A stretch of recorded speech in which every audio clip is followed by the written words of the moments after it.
I'm only one guy, you know? I'm only one person. Dude, it's not like you were indicted. I know. Dude, calm down. This is the expectation. That's what we're, I mean, I don't know. I don't know what's going to happen. I haven't even received the subpoena, so I don't know.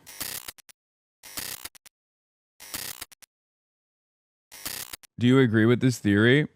I can't believe I might be the first one pointing this out, but it seems like they took these pictures of Hasan the Hun to do a story on Collargate, realized that the control the dog walker had on them was the vibration collar, and sat on them until this came up. I don't know. I don't know if that's a conspiracy or not. I don't think that's like I don't think that's the I mean, maybe. I doubt it. It is weird that there was creep shots of Kaya in that article. I know why Fox News posted those photos though. That's a threat, for the record. That's a threat. They did that to be like, we know where you live. We have constant surveillance on you, you know. But maybe initially, because I think it's a paparazzi. It's Pap Snap. And I don't know if it's from January. I think I said initially that these photos are from January, but I think it might be from April, or it might be from May. I might have been wrong when I said initially that they're from January. But yeah, they have stationed a photographer outside of my house for sure. Someone has. But article says May 12th. Please move on from this. Who cares? Your chatter, your brain is rotted. I'm just explaining why they have a person stationed. Anyway, Wembanyama is the GOAT. Just wanted to point that out one more time. He's incredible. Is Wild at Fox News paying somebody to sit outside your house and watch your dog take a shit?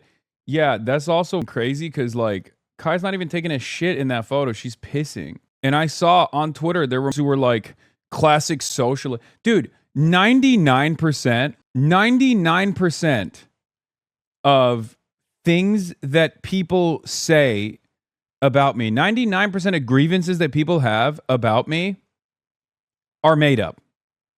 It's actually incredible. Like it's genuine. I mean, obviously there's a concerted effort to like disparage everything that I do. There's a concerted effort to like negatively frame everything I say. Let me blast off real quick and we'll get into that because we're gonna be looking at some of that stuff. It's actually crazy. Like they just make shit up. I guess it's normal. It's Twitter, right? Like they make shit up on Twitter all the time. That's kind of what happens on Twitter. But I don't know. It's just like it's still a little bit shocking to me how much they make shit up. Anyway, but yeah, we got a big day ahead of us regardless. So get excited for that. Get in now. Hold on. Twitch.tv/HasanAbi. Okay, let's blast off and let's let the people know that we are live and we are alive.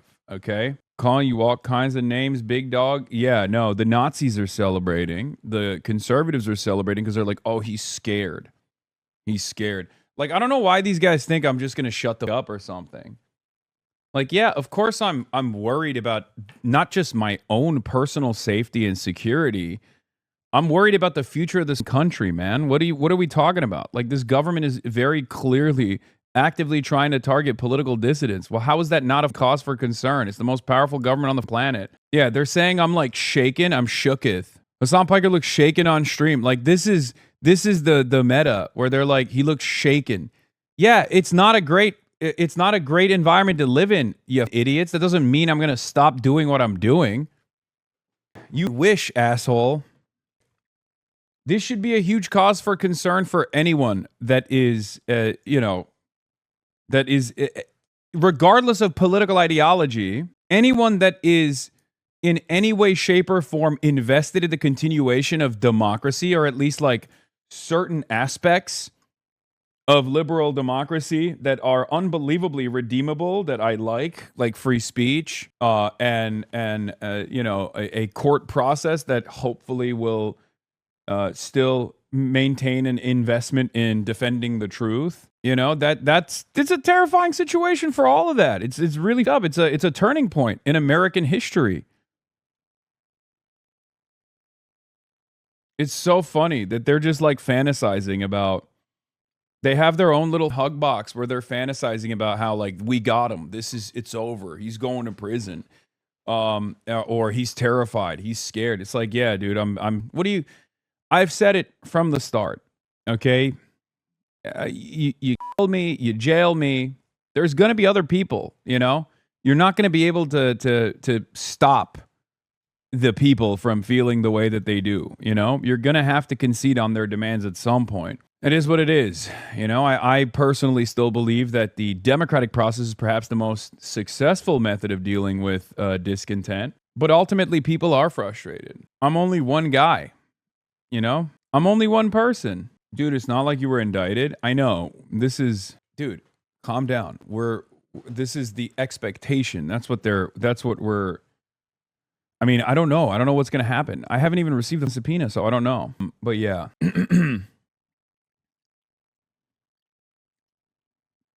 But yeah, that's the blast off meme, everybody. Feds are after me. Blue MAGA Nazis love it. New York City, Iran war ceasefire, Israel molding, Epstein's Fury Day 87, no war with Cuba, Daraliza on stream later, get in now. It's an administrative subpoena. They have another target, but want to bring you in for corroboration. I think you'll be fine. I've done this before. Yeah, I think that the target is, I think that ultimately the target is probably Singham and his operation from PSL to Answer Coalition to Co-Pink, like anything that he has ever financed. And it's not new. It's been around for a while, but it's obviously it's held through regardless because like it's ridiculous, right? It's like totally ridiculous to try and you know, to try and stop like the political advocacy of an American citizen, right? Roy Singham is a American citizen. He lives in China now, and he's a centimillionaire. I think he like has almost $1 billion. Not sure how much money he has now, but like he's been a funding vehicle for a lot of like political movements in the country, like a lot of activism. And they hate that shit. Like the American government hates that shit, so they're trying to jam him up. You know, they're trying to hit him on anything and everything they possibly can. That's it. That's the goal here. That's the broader goal, and it's great from the administration's perspective because I think they get to chill speech, right? They get to say, "Listen, we will destroy your life if you even think about doing activism against us," right? I mean, it's a much larger goal of the administration. The idea of like terrorism initiatives being focused entirely on left movements, you know, solidarity campaigns and the like. It's not new. This is something that they've signaled that they wanted to do, and this is just the next step in line with that agenda. Many Americans are, as I've said over and over again, sleepwalking into completely and utterly oblivious that the administration has declared war on. And you only do that if you are this is an administration that has decided that some of the telltale markers of terrorism in this country are people who are anti-capitalist. They say radical transgender activists, and even things as vague that captures virtually every liberal as well, things that are anti-family values, right? And Sebastian Gorka is behind it. So just so you understand. Now, of course, the number one hurdle that these guys have, ahead of them is the First Amendment. In this country, the First Amendment has literally stopped the American government from prosecuting the Klan. Well, that and also the fact that, you know, in the force, we're also wearing the robes themselves. But regardless, like the First Amendment is one of the most important rules in the rule book. It stopped the government from actively prosecuting the Klan. And it's literally something that has in the past stopped the government from actively prosecuting certain groups, even though they've done other things like the McCarthyist trials, obviously. So Libs refuse to even talk about MPSM7, much less think about how it includes them too. Yeah. But the subpoena even real though? The media says you've already been served it. Yeah, I have not. I have not been served it. So I don't know. So we'll get into that. But there are I was saying, like, a lot of my haters have invented reasons to hate me. Some of them have different motivations. Like, this guy is a fucking asshole, right? I don't understand. Why don't you think liberals are evil, bootlicking genociders? Why would you want their solidarity anyway? I said, well, you've sufficiently proven what you are, buddy. We didn't expect anything from you. I don't know why the centrist liberals on Twitter think they have any sort of motion in the real world, by the way. They don't. It's them chirping into the fucking void. It's very strange. There's this, like, since the subpoena announcement came down, there has been a lot of talk on centrist Twitter, like Blue MAGA, Blue Anon Twitter, talking about how this is awesome. Like, this is great. Oh, we're I'm uncommitted on this war between Trump and Hasan, just like Hasan was uncommitted. Like, all this stuff, right? Like, they're doing this. They're doing this back and forth.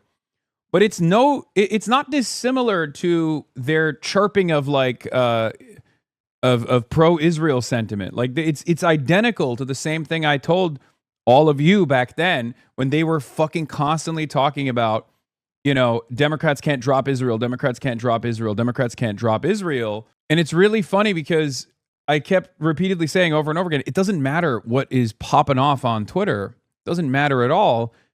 In the real world, Democrats absolutely are done with Israel, right? Like, real Democratic Party voters, self-identifying liberals, are directly at odds with what goes viral on Twitter, okay?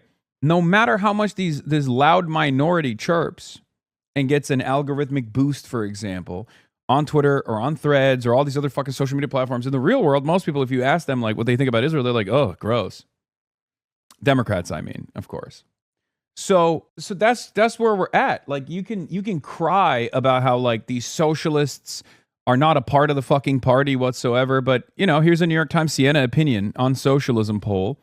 Opinion on socialism among potential Democratic supporters, which we're not even just talking about, like, Democrats. We're talking about potential, as in Democrat lean voters, and it's favorable, plus 27%.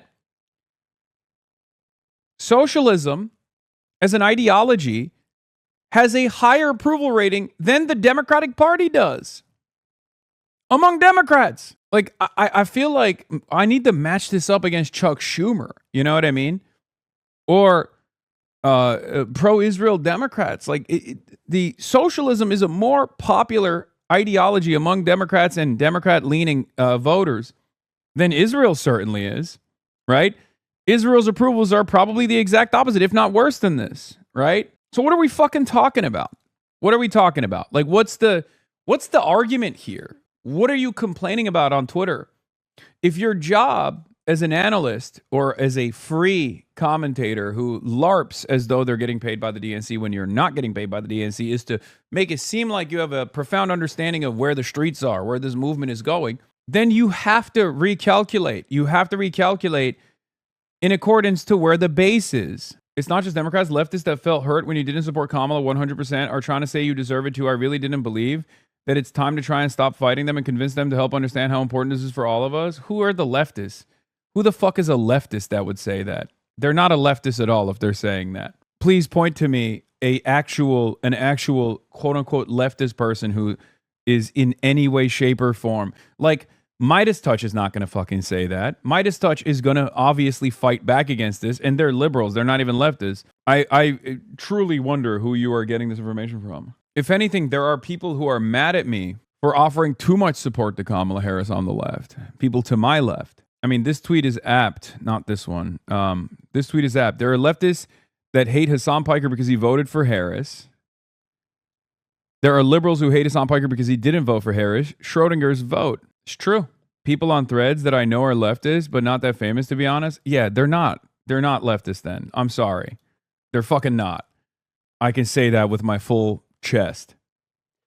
Anyone who claims to be a fucking leftist that is chirping or that is currently in any way, shape, or form lending credence to the fascist encroachment on all civil liberties that this administration is engaging in because they have a personal distaste about my politics is not a fucking leftist at all. They might as well be near a motherfucking Tandon. Libs hate you for voting for Jill Stein. That's so funny. I've literally... All right, I'm not even going to get into it. Okay. Yeah, Neera Tandon's defense of me was so fucking stupid. It's not a real defense at all. She says, I'm an adult, so I can say the Trump admin weaponizing the justice system against dissenters on its Cuba policy is wrong. I can also say people who encourage people not to vote for Kamala were fascist enablers, and it's ironic they're expecting the Dems they attack regularly to defend them. And I can also understand people uncommitted on this topic because they don't want to support the lesser of two evils. I said, Dem incompetence led us to Trump twice. The left has never stopped opposing Trump. This insane convo only exists on this fucking website. Most people are mad at Dems for not doing enough. All of the spokespeople for the party on this stupid website are out of touch with the masses. That's it. This is a shrinking contingency of people that are constantly engaging in hysterics. In the real world, if you ask the average Democrat, the lifelong, blue-blooded, down-ballot voter, if you were to ask that person, how do you rate the Democratic Party's current attitude towards the fascist encroachment of Donald Trump? They would give it a very low mark, if not an F, maybe a D. Okay? So what goes on Twitter or on Threads amongst some of the most schizo fucking posters is utterly immaterial, utterly irrelevant. Look at the fucking polls. The people, the lifelong Democrats, people who vote for the party are frustrated with the party. They're still voting. They're still voting for Democrats, but they're looking for different kinds of Democrats to vote for.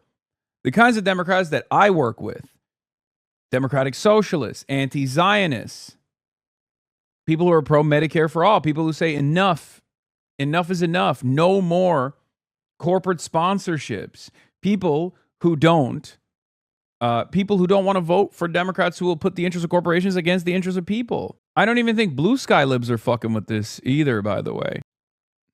Yeah. What the fuck is wrong with her? Jasmine Crockett Boost video mocking Hasan Piker after subpoena from Trump admin for bringing food and medicine to starving Cubans. Kamala would have never. That's what you get for telling people to vote third party. Not the kind of shit a member of Congress should be doing. Also, seeing all the weird K-Hive accounts doing some goofy-ass victory lap because the fascist federal government is targeting a streamer they don't like is really telling about what some of their core beliefs actually are. Also, not that it matters, but Piker voted for Harris. He spent the 2024 campaign warning people about how bad Trump would be. He did not tell his audience to vote third party, no matter how much K-How weirdos insist he did. It's the same crap that people pulled when they got outraged about Chappell Roan saying they vote for Harris, but not offer some sort of formal endorsement. It's never enough for the cultists. It's not enough to vote for their candidate. You have to be their little cheerleader. I feel like this is the logical endpoint for a lot of the FAFO and leopards eating faces party stuff. It ends up just being an excuse to opt out of having to care if something bad happens to someone you don't like for one reason or another. And I have not actually fucking maintained this position, with one exception. Okay, they've gone into the stockpiles and found a video of me literally saying fuck Adam Schiff. If Donald Trump goes after him with a sham trial, I don't give a fuck. Okay, and Adam Schiff, I voted for him. Okay, he's my fucking senator. He's literally my goddamn senator. Will he actually defend me as his constituent? Probably not. I know for a fact he didn't defend his other constituents that were getting fucking tortured in an Israeli prison when they participated in the Samud flotilla. Fuck Adam Schiff. Now, I have an ideological opposition to Adam Schiff. Okay? I have an ideological opposition to Adam Schiff. Explain to me if you are a random, uninitiated LARPer who LARPs as a DNC consultant but doesn't get paid by the Democratic Party at all. Explain to me what your ideological opposition to me is. Tell me in great detail what policy prescriptions I have that you are at odds with. Explain to me why you hate the future that I am fighting for, the future that this community is fighting for, the future that the candidates that I work with are fighting for. Tell me and everyone else why we would be better off doing business as usual politics. What is the opposition here? I can tell you with absolute certainty what my opposition to Adam Schiff is. I can tell you exactly what it is. Are you brave enough to tell everybody that you just really care about Israel? Because I'm pretty sure Adam Schiff would say it. He's my senator. Yeah, reminder that Hasan hoped that Adam Schiff was sent to prison when... And also, I'm not even being fucking super serious here. I'm fibbing. But it doesn't matter. It doesn't matter. And it's funny because other liberals are like, be better than him. It's not that difficult. Yeah, be better than me, bitch. Of that, oh my God. Part of that is... Oh my God. Senator Adam Schiff under federal criminal investigation for alleged mortgage fraud violations. Oh my God, I hope they arrest him. Oh my God, I hope he goes to prison. Like, I'm fucking memeing. But also, I voted for him. Suck my dick, you know? Prison. Oh my God, I hope he goes to prison. Oh, I hate him so much. Oh, fuck yeah. Oh, hell yeah. Yeah, this is political. Sure, I don't care. Lock him up. Like, I'm doing a Trump voice. I'm doing a motherfucking Trump voice. This is your thing? The same clip, the context you were shitting on Trump? Yeah, I know. What, do we have the longer version of this? I'm sure I turn it around on Trump again and be like, he's unfavorable, he sucks, and that's why he's doing it. You know? I'm not an elected official, by the way. I don't know if you guys know this. I'm a fucking political commentator. You know? Crooked Adam Schiff, now a senator, needs to be brought to justice. Dude, mortgage fraud? You're a real estate developer. That's what you've done. Like, always. This is the most says you moment. Donald Trump going after Barack Obama for trying to do a coup, and also simultaneously going after Adam Schiff for mortgage fraud. What's next? Going after Bill Clinton for pedophilia and being a Jeffrey Epstein affiliate? I see what you're doing there, sir. He's fixing the SEO. He's fixing the SEO, dude. Because the Democrat Party is... By the way, I don't remember hearing about Schiff getting subpoenaed. No, I don't even know what happened at that point. I think it's just like it went nowhere, obviously. I mean, this administration is unbelievably litigious and will aggressively file as many fucking lawsuits as possible and try to prosecute as many people as possible. These guys have said falsely encourage people to either not vote for Kamala, vote third party, or not vote at all. They're living in complete delusion because you explicitly said Trump was worse than Kamala Harris and not to vote third party. No, I just said don't vote for the Green Party, okay? I said I would not vote for the Green Party, and that's why a lot of people to my left are frustrated with me, where they say, like, you know, you're fake, you're phony. You take all the trapped revolutionary potential and, like, feed it back to the Democrats. But yeah, I'm not a fan of Adam Schiff, but I said... you know, if Adam Schiff comes out and defends me and apologizes for not defending other constituents of his that were trapped in Israeli prisons being tortured when we were asking him to release a statement or to pressure the Israeli government as an American senator, if he apologizes to those people, or if he, you know, fucking tries to apply pressure to the government, I'll change my calculation. I'll apologize to Adam Schiff. I don't care. Be a very different world that we're living in, you know? But yeah, these guys, ultimately, the reason why, I want to stress this one more time. Like, these guys are chirping into the fucking void. They don't have a real constituency. They're just talking to one another and hyping each other up. It's like a bunch of fucking losers trapped in an echo chamber that's like shrinking and shrinking and shrinking and shrinking. And they're consistently telling one another, yeah, everyone believes us. Everyone actually is very frustrated with the fact that these, like, insurgent campaigns are coming out of nowhere. They hate that these guys are disloyal to the Democratic Party, and that loyalty to the Democratic Party is absolute. And there's also this, like, weird thing that they have deluded themselves into thinking, which is... I mean, there's a lot of delusional schools of thought here, right? Like, one is that I'm somehow a kingmaker that refused to endorse Kamala Harris, and that's what did her in, even though Taylor Swift endorsed Kamala Harris, and that didn't do shit, right? Beyonce, Taylor Swift, all these celebrities endorsed Kamala Harris, and that certainly didn't work. And that the party or the campaign is infallible. It can't fail. Voters can only fail the party. You know, this opinion is idiotic. It's like fundamentally the opposition to theoretical democracy. So I despise it. I find it unconscionable. I'm very frustrated by it. But then the other delusion that they have that I find very funny is that they have any motion at all. Like, as if they got out and were like, if all these fucking centrist liberals got out and were like, hey guys, this is a bridge too fucking far. Trump needs to put an end to this right now, that somehow that would mean anything. Like, don't defend me, dumbass. Expose what kind of a fucking crook you are, what kind of a creature you are. I don't give a shit. What is this? If you want to see the vid with all the K-Hive talking points, Hasan Piker stands are angry. I understand, I'm angry too, so let's respond to some comments. Who is this person? Tabitha Speaks. Yeah, I don't care. I don't want to watch this. I don't want to watch this at all. I don't care about like the fucking delusional hug box that these guys have created that's like increasingly shrinking, that doesn't speak to any valid constituency at all. So I'm not going to do that. Okay? I know why Kamala Harris lost. I've talked about why Kamala Harris was going to lose if she didn't fix certain aspects of her campaign. She chose not to do that. She chose to lose. I think we should be less forgiving of profoundly powerful institutions and candidates that, for one reason or another, treat this election carelessly. Hillary Rodham Clinton did this, and they ran around saying it was Russia that was the reason why she lost. They did the Bernie's the reason why Hillary lost nonsense in 2016. And now they're still doing that. Except now the very same people who participated in 2016 in the Bernie is the reason why Hillary lost, the Bernie bros. Now those people are saying Bernie would have won. So at least in 2016, back when they were doing this whole like Bernie is the reason why Hillary lost, you guys are fucking selfish, you're disgusting. At least there was also like a decent amount of people who agreed. A decent amount of people in the constituency, in the base of the party that believe that idea. In 2026, a decade of Trumpism, they don't believe that idea anymore. The base is now completely shifted to Bernie was right. Bernie would have won. They stole the election from Bernie. That's what the fucking Democratic Party's base is saying.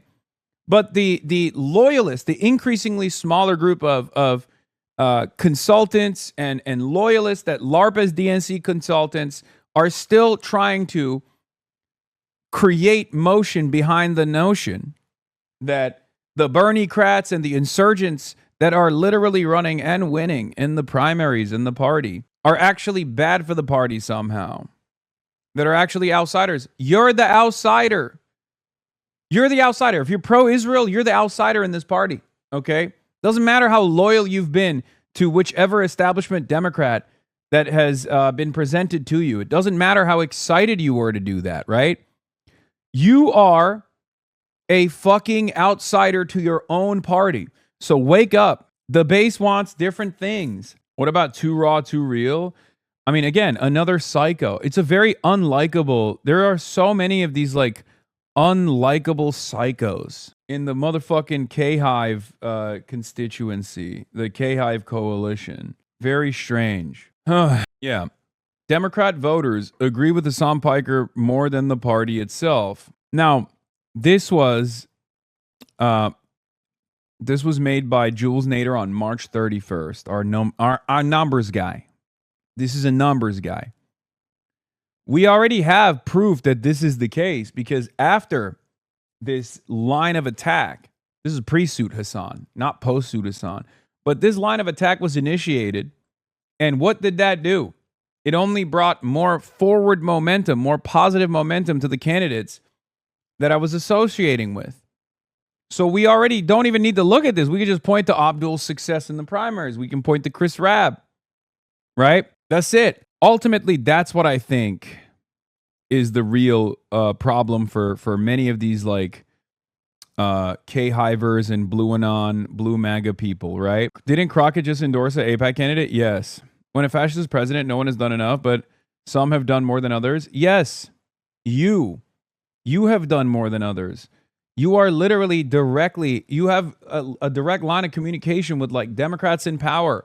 And you have used that level of influence that you have to make them stay the course, to make them continue with a pro-corporate backed agenda. That's the whole point. That's what I'm saying.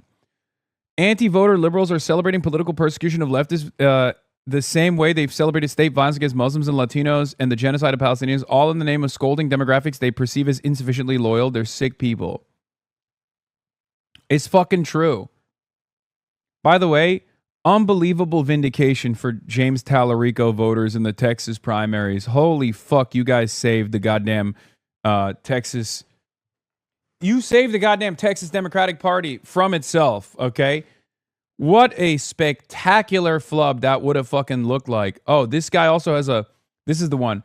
Hasan fans will look you dead in the eye and tell you this is out of context. I said, I'll gladly apologize if my Senator Adam Schiff lifts a pinky finger to defend his anti-Zionist constituent and democracy. He certainly didn't when my friends were being tortured in an Israeli prison. Why would he care if I go to an American one, is what I said. This motherfucker has a Palestinian flag in the bio. The fuck? What is happening? I've never been. If you have a Ukrainian flag in your bio and a Palestinian flag in the bio, sometimes you arrive at some weird conclusions about American politics. Probably a bad Empanada fan? Fuck no. That's not a bad Empanada fan. That's no, not at all. But yeah, the last thing I wanted to show you is, of course, Jasmine Crockett. Jasmine Crockett boosts video mocking Hasan Piker after subpoena from Trump admin bringing food and medicine to starving Cubans. Kamala would have never. That's what you get for telling people to vote third party. This was the video that she actually said Lamau to. So federal. By the way, what's funny is I have that exact same t-shirt that this lady is wearing. Federal officials now want to speak to Hasan Piker. He has to actually go and address them in person. Like, you're so dumb. You're so dumb. I'm sorry. You're so fucking stupid if you think this administration is not going to come after you as well. Okay? And before people say, oh, this admin has been coming after black and brown people. Yeah, I know. Because I've been in the fucking streets fighting against that. What have you guys been doing? Just fucking chirping from home. And not even chirping at the admin necessarily, but sometimes chirping at the people who are doing this. I mean, Kamala would have never. That's what you get for telling people to vote third party or not vote at all. Yeah, I didn't do that. I just didn't endorse Kamala Harris. Yeah, Jasmine Crockett is a civil rights lawyer, by the way, who also endorsed Israeli agent Wesley Bell over Cori Bush this week. So this is unsurprising, is what I said. Yeah, she endorsed Javier Becerra and then fucking turned around and endorsed Wesley Bell, dude. What the fuck? I mean, it's expected if you've been paying attention to what Jasmine Crockett is doing. Obviously, that was one of the big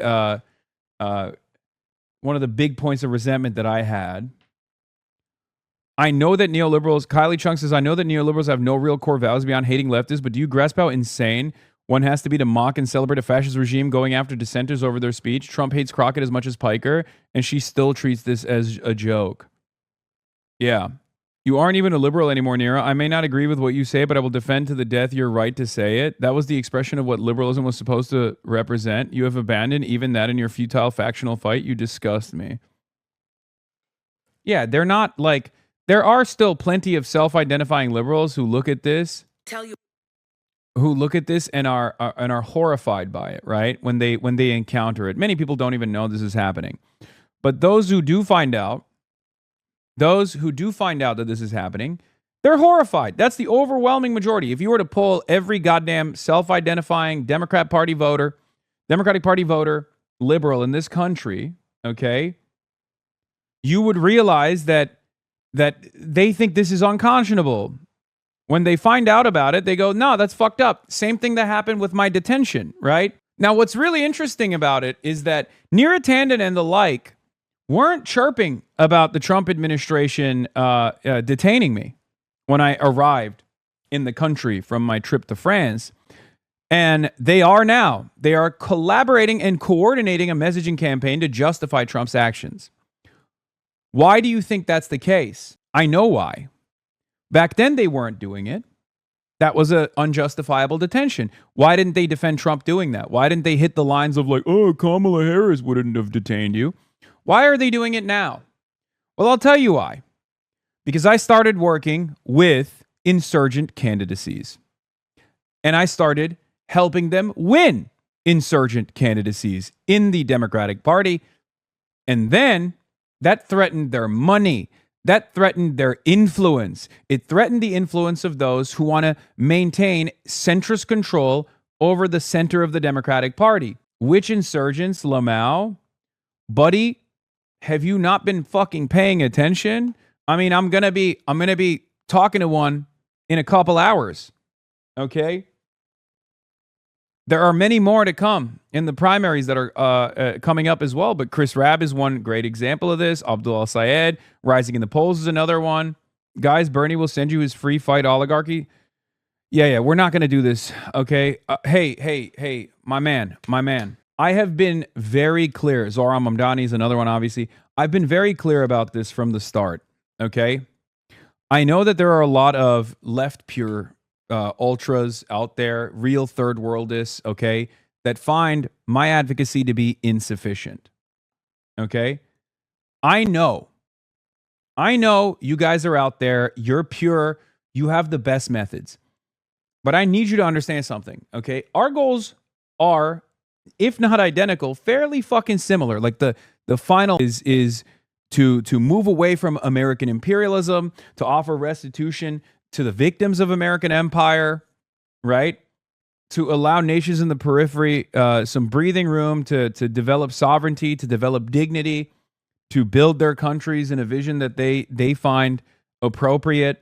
If that's your goal, and that's certainly my goal, and I don't hide it, and we simply have a difference in methods, in tactics, do you think it's productive to consistently chirp at me and to make it seem like I'm engaging in some sort of like tailist opportunism at a time when there is no vanguard that has been developed or designed, when most people lack class consciousness, and the federal government, the fascist government of the United States of America under the leadership of Donald Trump, has decided that people like myself, people like yourself, are a significant enough threat to constitute a fucking sham investigation? Do you find infighting, leftist infighting of this sort, especially in this moment, to be in any way, shape, or form productive? If this is not the moment where you wake the fuck up to at least, or to at least understand that this is a testament to the success of this method, considering that those who are in power genuinely see it as a fucking threat, enough of a threat to actually, like, maybe even put the crosshairs, like legal crosshairs, in an illegal manner on someone like myself and many others who are trying to do their very best with the limited confines that they have. If you can't comprehend it at this moment, I don't think you ever will. Wake up. To the liberals, I say, wake the fuck up. To the ultras, I say, wake the fuck up. That's it. About Blue MAGA. What did I tell you about Blue MAGA? They are fascists.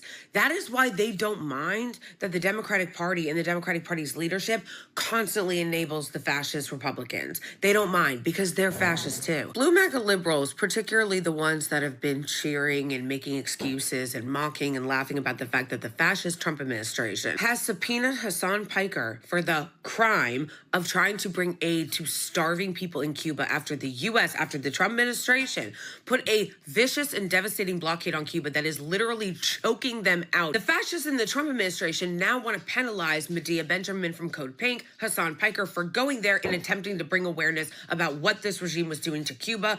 And what does Blue MAGA have to say about that? They're celebrating it. They're laughing about it. Instead of being outraged that this fascist administration is trying to criminalize an American citizen for exercising their freedom of movement and freedom of speech to talk about what this administration is doing to Cuba, they're laughing about it. They're cheering it. They're saying, oh, well, should have more enthusiastically endorsed Mamala. Hey, so if you're sounding indistinguishable from Laura Loomer, you might want to check yourself. The claims of the Blue MAGA libs for years has been Donald Trump and Republicans can't win because if they win, they're going to do fascist things and they're going to criminalize their political opponents. Well, that's happening now, and you're cheering it. And why are you cheering it? Because you personally don't like Hasan Piker. So you guys are not only fascists, you're principleless bitches, okay? You're moralless creeps. If you are an independent who leans left or a Democratic voter, I want you to pay attention to the way that these Blue MAGA influencers, these liberal influencers, are talking about Hasan. Because if they actually gave a single fuck about the freedoms in this country, about fighting fascism, they would certainly not be cheering or making excuses for a fascist fucking administration trying to criminalize political dissent. And also pay attention to what they care about. They don't care about what this administration is doing to Cuba. They don't give a shit. Oh, you thought they only didn't give a fuck about Palestine? No, they don't give a fuck about what this administration's doing to Cuba either. All they care about is that Hasan Piker did not faithfully and loyally enough serve party leadership. Fascists. It's just funny because if this party had demonstrated that it was fighting for us in any meaningful way, shape, or form, if it was worth a damn, right, then obviously there would be a lot more people out there doing the same thing that Blue MAGA is doing, or at the very least, like, demonstrate similar loyalty. They're doing this to a party that is unbelievably unpopular. They're doing this to a party that is unpopular because it's not sufficiently fighting against Trumpism. Okay? A party that has been way more active in trying to stop its left insurgency movement than stopping motherfucking, what is this? Regardless of our differences, I do not think it's right to celebrate the feds targeting Hasan Piker. A documentary in Cuba is not deserving of the same of persecution of the Epstein class, clear political persecution. Yep, of course it's not right. Anyone supporting such censorship is worse than a Zionist, censorious scum, weak and toxic society at large. Ironically, it's people who claim to care about personal liberty and freedom, so they're worthless hypocrites, as well as anti-freedom scum. Yeah. If that would happen to you, Hasan will spit on you and throw you on the ground. Yeah, no, that's not the case, actually. As a matter of fact, I've literally fucking defended, with the exception of like jokingly talking about Adam Schiff being victim to a sham trial, with the exception of like fibbing or joking, my position has been clear. Like, I don't fucking care about Jim Comey. I don't like Jim Comey at all. I've defended Jim Comey against the Trump administration. I've defended people who have spent their entire fucking lives, so like Sex Pestany. I've given credit to Democrats who have also expended political and social capital to defend others, like Van Hollen, who I've been unbelievably impressed by, with the Kilmar Brega Garcia situation, where he just straight up flew down to El Salvador to demand to see his constituent. Yeah, it's also stuff like this. They came for black voting rights like a week ago, and you didn't say a single word. But it doesn't matter, right? Because it's all about the hug box. He's talked about it at length almost every single stream. This is proof that you don't watch him at all, and even if you did, you're too bad faith to give a fuck about what he has to say. No, that's what it is. Nira immediately retweeted this after the girl boss. Yeah, when Trump went after Adam Schiff, Hasan cheered it on and chanted, "Lock him up." Like, they have this unprincipled stance here, or I guess the only priority that they have is destroying the left. Why are you taking so much time to address K-Hive and Blue Anon? It's important. The reason why it's important is because I think everyone is fucking redeemable. I think everyone is salvageable. And I still, perhaps, with my endless charitability, think that there is something that, think that there is something that could be saved here. It could be salvaged here. Yeah, I defended Jimmy Kimmel. I talked about Colbert. It's just totally fucking ridiculous. These guys are, these guys have lost the fucking plot. Now let's take a look at these Fox videos. News and a bunch of news outlets. The feds subpoenaed Hasan Piker, Medea Benjamin, and other activists and organizers who went to Cuba. And as someone who was actually on the delegation with Code Pink and who has gone to Cuba more than once with Medea Benjamin, let me just say that this regime, all of those right-wingers that were getting online when we were on our trip talking about we were partying, that Code Pink threw a concert. Oh, and let me not forget all them white Cubans in Miami that ain't in Cuba can eat shit. And let me set the record straight, especially since these billionaire-backed media companies wouldn't care about the truth if you slapped it on their forehead. Oh, folks were getting online spreading propaganda about that Cuban trip, having not stepped nary a foot in Cuba. Let me remind the masses that while Americans can travel to Cuba, it is heavily restricted, which means that number one, we have to get a visa, and we cannot travel over to Cuba as tourists and can only travel under 12 authorized categories according to OFAC guidelines. And the OFAC is the Office of Foreign Assets Control. So those categories have to be religious activities, educational activities, visiting family, or humanitarian efforts. In addition to that, And as journalism. I said in multiple videos, when we Like, not only was there a humanitarian component to this, obviously, on top of that, I was there, like, I was there on a journalism visa. So it's doubly fucked. came back from Cuba, the United States Department of State does not allow Americans to stay in any of this list of hotels. Because our delegation specifically came by the hundred, we did not stay as what is known as a casa particulare, but at home by the United States government. Which makes me wonder, when right-winger and white supremacist Nick Shirley flew to Cuba and lied, saying that he was quote-unquote kidnapped and couldn't leave Cuba. If you look at these amazing... I can confirm Neera Tanden has been reaching out for meetups with centrist streamers and content creators, even some very irrelevant ones with no audience. Yeah, I know. You're talking about Hutch, right? Just something to keep in mind. I know. Neera Tanden with Center for American Progress is trying to build a internet vanguard of centrism right now. It's going to fail spectacularly, even with all of the funding that they will put behind this initiative. Okay? It's not going to fucking work. And they're so stupid. I don't know why they waste all this time and energy. Just fucking allow there to be a big tent. If that's what you're worried about, like, lock in, man. Lock in. Like Bannon did with the rightoids? Yes, except the difference is Bannon and many others leaned in to the right populist base. The Democrats are trying to do the exact opposite. They're trying to prop up a centrist content creation machine with the hopes that they could potentially combat not just the right, but more so people like myself who already have the audience, right? Piker isn't even known to the general public, Neera, but the bogus strategy of abandoning progressives to court MAGA was on the national stage. The party itself cost the election. Yeah. Like look, one of the most popular centrist aligned or like party aligned networks is Midas Touch. And even Midas Touch and Pod Save America. What's the difference between Midas Touch, Pod Save America, and all these other content creators that Neera Tanden is associating herself with? You want to know what that difference is? They also cross-pollinate with me. They're left agnostic. Sometimes even left supportive. That's the difference. Because they understand that this is a real constituency. They understand that there is real motion on the left of the party. That's it. You guys can say ew or whatever the fuck you want, but it's true. Midas Touch, regardless of being liberal, regardless of being like a party-backed media company, is not as conservative as like Third Way or Center for American Progress, with a very clear-cut agenda of casting aside the AOC wing of the party. The Bernie Sanders wing of the party. Midas Touch loves Bernie. The Midas Touch audience loves Bernie.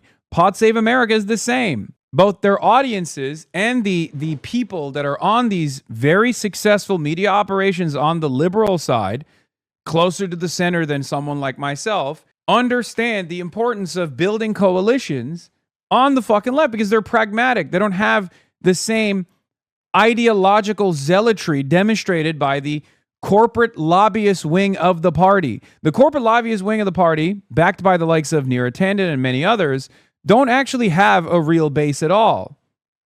Curtains here, they belong to Hotel Nacional. For fact-checking purposes, Exhibit B. But what's interesting is Exhibit C. And the fact that Hotel Nacional de Cuba is on the restricted list. So while back in the day, the Hotel Nacional saw the likes of Frank Sinatra, Marlon Brando, Nat King Cole, it's actually illegal for Americans to stay there. But also, Nick Shirley is not Cuban, so that crosses off family.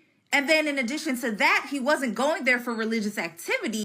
And I didn't see him giving he is a Mormon. You don't know that. Any humanitarian aid. So where's Nick Shirley's federal subpoena? Yeah, it's not coming because Nick Shirley was sent most likely by the government. And yeah, was the uncommitted movement fascist? I'm uncommitted on getting Hasan subpoenaed. Like, these guys barely break 1,000 likes on Twitter, okay? It's just, at a certain point, I'm going to stop talking about it.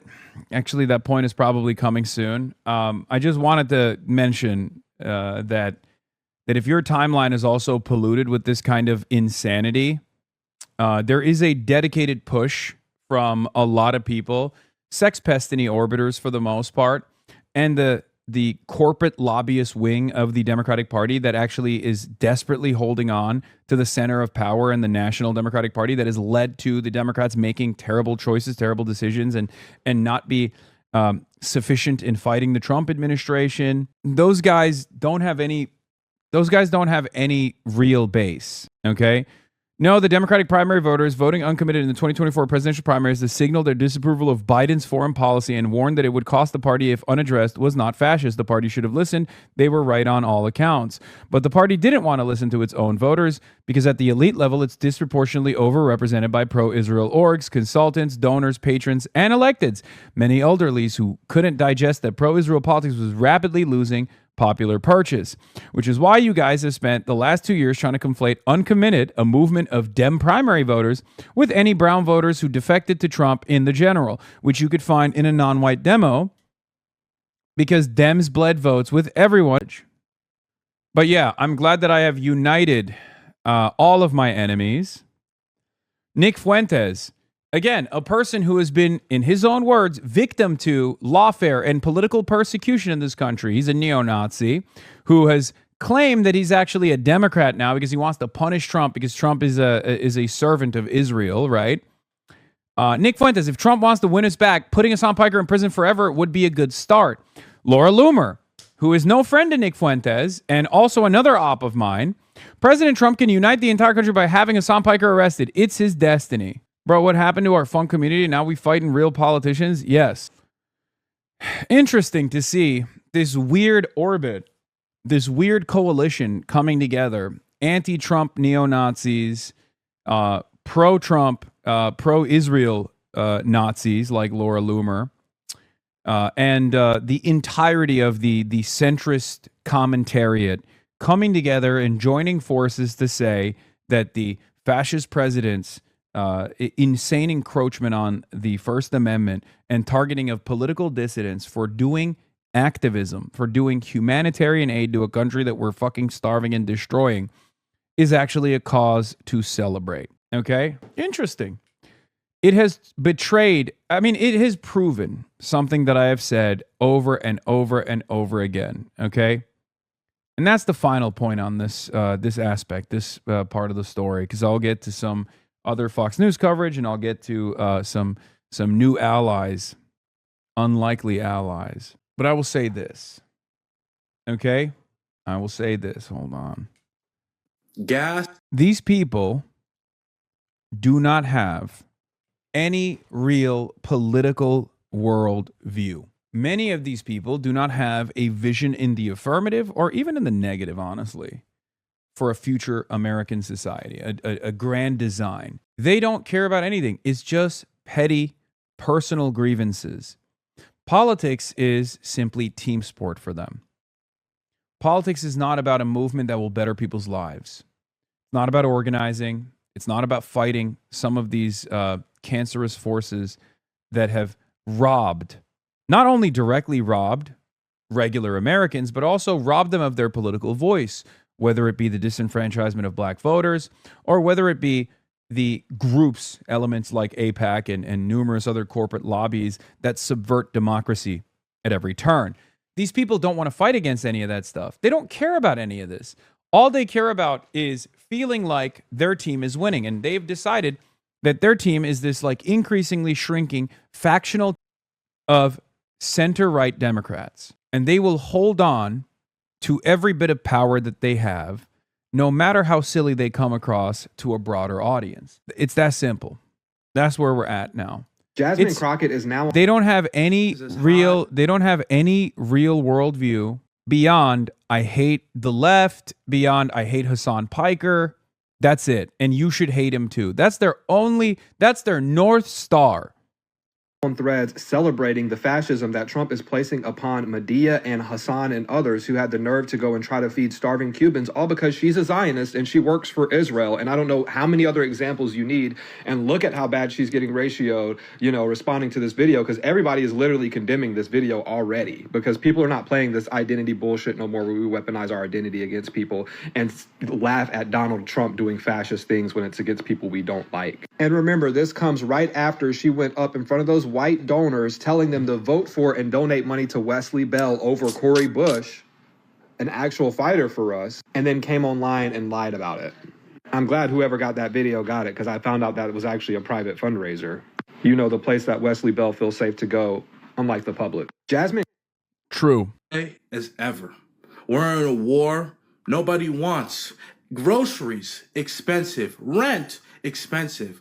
What is the federal government going to do about it?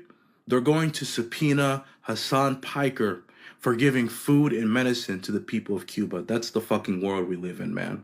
What a sick and twisted country we live in. Gas is as high as... Anyway, here are some unlikely allies, though. Mary Lou.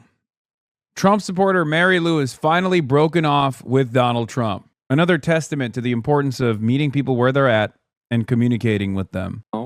Trying to, at the very least, legally threaten, if not at some point outright bring charges against Hasan Piker. How do you feel about that?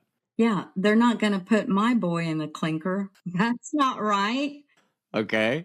He's part of our family. They're not going to put him in the clinker.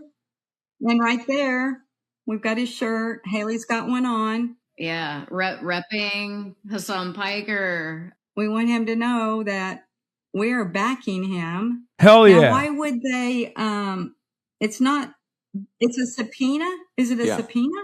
Mm-hmm. Why would they do it to him and not those other 600 people? Well, they're going after him and then the main lady, Pink. Yeah, of Code Pink. The leader of the group that put it all together. Yeah. But you're effectively here. You are siding with Hasan Piker against Donald Trump. Yes. Yes.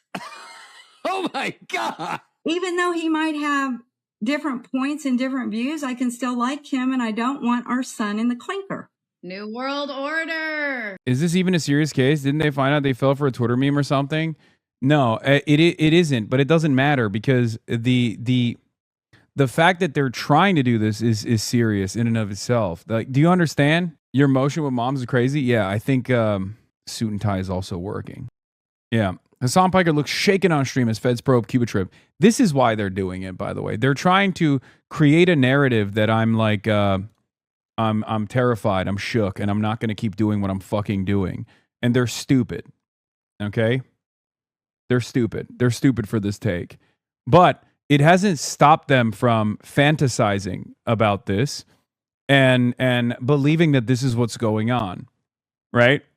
I saw another post from that fucking Norwegian MAGA LARPer that is a anime tourist and a video game tourist who like posted my face as Homelander being like, oh, I'll suck your dick, Trump. Please save me. I'll do anything. And it's like, yeah, that's what you would do in that situation.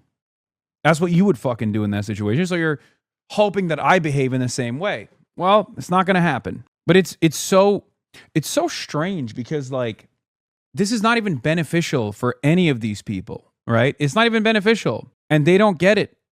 They don't understand it. Like, who is this for is the question. Is it for you? Is this helpful for you if I go to fucking prison? No, it's not. Is it helpful for you that the administration has decided to lock up dissidents? At some point, you might find yourself at odds with the administration. Is that a world that you want to live in? Certainly not a world that I want to live in. That's what I'm fighting against. This one has the beginning of the Fox interview. Some of the misconceptions or misnomers about this whole thing with Hasan Piker. This is not about speech. It's about his actions. Can you please read my audience in on exactly what this is about? Yeah, absolutely. Yeah, so Tommy, this is absolutely not about free speech. This is not about revolution. There was a lot of that happening. This is an investigation by an office that most people don't want to ever have cross their path. It's called Treasury Department's Office of Foreign Assets Control. And what they do is they make sure that U.S. citizens and companies are not aiding and abetting organizations, individuals, and countries that we've issued sanctions against. So a lot of people... Like the entire sanctions shit is unbelievably bunk. Like I am 100% in opposition to the sanctions that the Cuban government has had to withstand. I think it's ridiculous. Okay? So even on that front, it's fucking ridiculous. Like these restrictions are idiotic and the government absolutely picks and chooses. There are certain American companies that are allowed to literally trade with Cuba, to send certain goods to Cuba, shit like that. Okay? They pick and choose, but they mostly enforce it to punish the Cuban population. That's it. Right? What right does the U.S. government have to ban its citizens from visiting certain countries or dictating to them that various hotels, stores, malls, etc. are criminally banned? And what's the justification for investing in Hasan and Medea Benjamin, but not Nick Shirley's Cuba trip? Yeah. This is the whole point. The entire machinery is designed to, one, punish the Cuban population, and then two, it's something that they've never really done this before. Something that they haven't done in the past. But I guess it's like unbelievably rare, but they're trying to use that as a vehicle to fucking punish political dissidents. People might know it, not know it, but the country of Cuba is run by the Communist Party of Cuba, and it is declared enemy of the United States. And what they are doing is investigating Hasan Piker to see his financial records, his communications, his logistics, and whether he was working and aiding and abetting the Communist Party of China. Of Cuba. Anyway. I said China, but that is... Well, we may find out that that's one and the same. Yeah. Exactly. That's a good slip. But this one is not about speech. This is about his activity. So we'll wait and see what he's got going on there. Also, some issues with the dog collar that I don't like. Azra Namani, thank you so much. They can't even fucking say it, too, because they're worried about getting sued. Isn't that funny? Fox News is trying to entertain it, but they can't like fully say it because random fucking chirpers on the internet obviously don't have that same fear. But there is a level of like editorial control when you are a mainstream media outlet, so they can only like point to it. They can't fully lean into it, you know? And she had more to say too. I made sure we had a picture of Kaya in our... Like, that's insane, bro. This is a Fox News Sunday program. What the fuck do you mean? I have literal fucking stalkers on the payroll, dude. Leftists, I don't really like Stephen Colbert or Jimmy Kimmel, but the way Trump is fucking with them is bad. Liberals, yeah, Trump, go get Hasan, haha. It's true. That's literally what has happened. Coverage, just because I know there's folks like you, Tommy, that are paying attention to this dog that Hasan Piker has sitting in the back of his live streams for hours on end. Bro, your own stalker operation literally destroyed the fucking meta. Not only did it prove that it's a fucking vibration collar, but it also proved that she goes on long walks throughout the goddamn day. So obviously she's not fucking sitting behind me the whole day. She's literally outside in the fucking photos. I know, it doesn't matter. None of it fucking matters. But Jesus Christ, dude, it is so strange. Yep. Well, you know, if there's a... Anyway, there's more to it. She went on another show at this time to talk about financial records, his communications, his logistics, and whether he was working and aiding and abetting the Communist Party of China. Of Cuba. I said China, but there was the tenant company scandal where several conservative influencers were getting paid by a company that was on. Yeah, that was Russia, okay? An actually wealthy petro-capitalist state. And nothing happened to the people who literally got paid by Russia to do pro-Russian propaganda. It's so fucking strange, dude. The back end getting paid by Russia, but even under a federal investigation, I believe under the Biden administration, they found that those influencers didn't know. They didn't know where the money was coming from, so they weren't criminally liable. But it brought up this idea, this foreign agent registration necessity. Is there specific legislation for what is this person Cuba saying? And kind of oh my gosh, he's literally watching the stream. Oh my God, this psycho is literally watching the fucking stream, dude. Oh my Lord. Straight up, they got stalkers on the payroll. They have Fox News senior editors that are just now that are now tasked with stalking my fucking stream. Oh my God, I'm gonna fucking accidentally pee on camera. You guys are gonna hear my stream. It's gonna be on Fox News now. It's insane. I told you she's always watching your streams. Before her current job at Fox News investigative reporter who watches us on the Hunt live streams all day, Azra Namani's whole shtick was using her Muslim identity as a cover to advocate for surveillance and repression of her community. Some of her previous work: airport security, let's profile Muslims. Muslim journalist defends surveillance by NYPD, says some Muslims use religion as a cover. Journalist Azra Namani being interviewed. Oh my God. Literally an agent of the state. Oh, what a psycho. Agent registration. In other words, if Hasan Piker took any type of payment for the propaganda, then he has a register as a foreign agent. Well, that's another law, but it could apply also in the activities that Hasan Piker's been involved in, because exactly like you said, there could be that you're violating the sanctions. So that's one set of laws. And then another one is that you could be doing influence peddling for a foreign nation. And that's this law where you have to register. So, I mentioned China, and one of the important aspects of this is that there is this tech tycoon named Neville Roy Singham living in China who has pumped $285 million into nonprofits, including one of the nonprofits that Hasan Piker accompanied called Code Pink. And the big question on that... Like, it's so funny because I love Code Pink, by the way, but I didn't even go there with Code Pink. I went there with Progressive International. Okay? So there are numerous groups that were that are part of the planning process, but it's just like fucking so stupid to keep stressing this. Bro, she is, as we speak, sitting around watching the stream and filming it on her phone, boomer style. Yeah, I know. I saw. I'm sure she's very excited at the fact that I'm talking about her being on pro IDF. Of course, she's wearing an IOF hoodie here. Oh my God. Ugh. Of course she's pro IOF, Israeli Occupying Forces. Yeah. These guys should focus on people getting payments from the Israeli state with their close associations and allegiances to the Israeli state. Of course, they can't do that. They would have to, punish their own people quite a bit. I don't do any of that shit. I believe what I believe. I say what I believe. That's it. And that's part of the reason why they lose their goddamn minds. Okay? They lose their goddamn minds because, I'm an uncontrollable element, an uncontrollable entity, because I'm not accountable. I don't have a buy-in in this system. Okay? That's it. I don't have any major corporate sponsorships, so I'm not a controllable entity.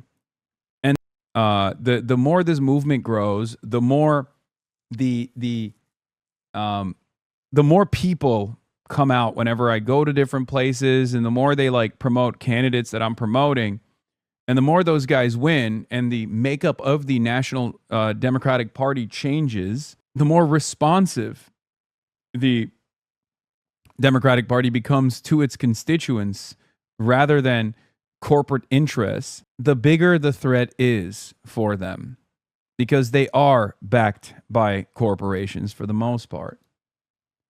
We can never be serious. Yeah, I saw. Go white boy. All right. Questions arise as Trump teases possible Iran deal. Let's get to that now. And President Trump said an agreement was mostly done, but on Sunday he urged U.S. negotiators not to rush. Yeah, she probably subscribed to the Piker Broadcasting Service so she can support independent media, which you can too, by the way, and you should. Or maybe she subscribed to the Piker Broadcasting Service because she wanted to take advantage of the amenities, such as being able to send me links with no guarantees that I'll click on them, but send me links nonetheless. Or maybe she wanted to use the emotes all around the platform. Or perhaps she wanted to be able to rewind. Because as she knows, as well as all of you know, that the Piker Broadcasting Service is funded entirely by you, the people, and will always be for you, the people. PBS, People's Broadcasting Service, PBS Piker Broadcasting Service, is sponsored entirely by you and your voluntary contributions in the form of a $6 a month subscription or a free one in the form of a Twitch Prime, folks. Remember, always and forever, Piker Broadcasting Service.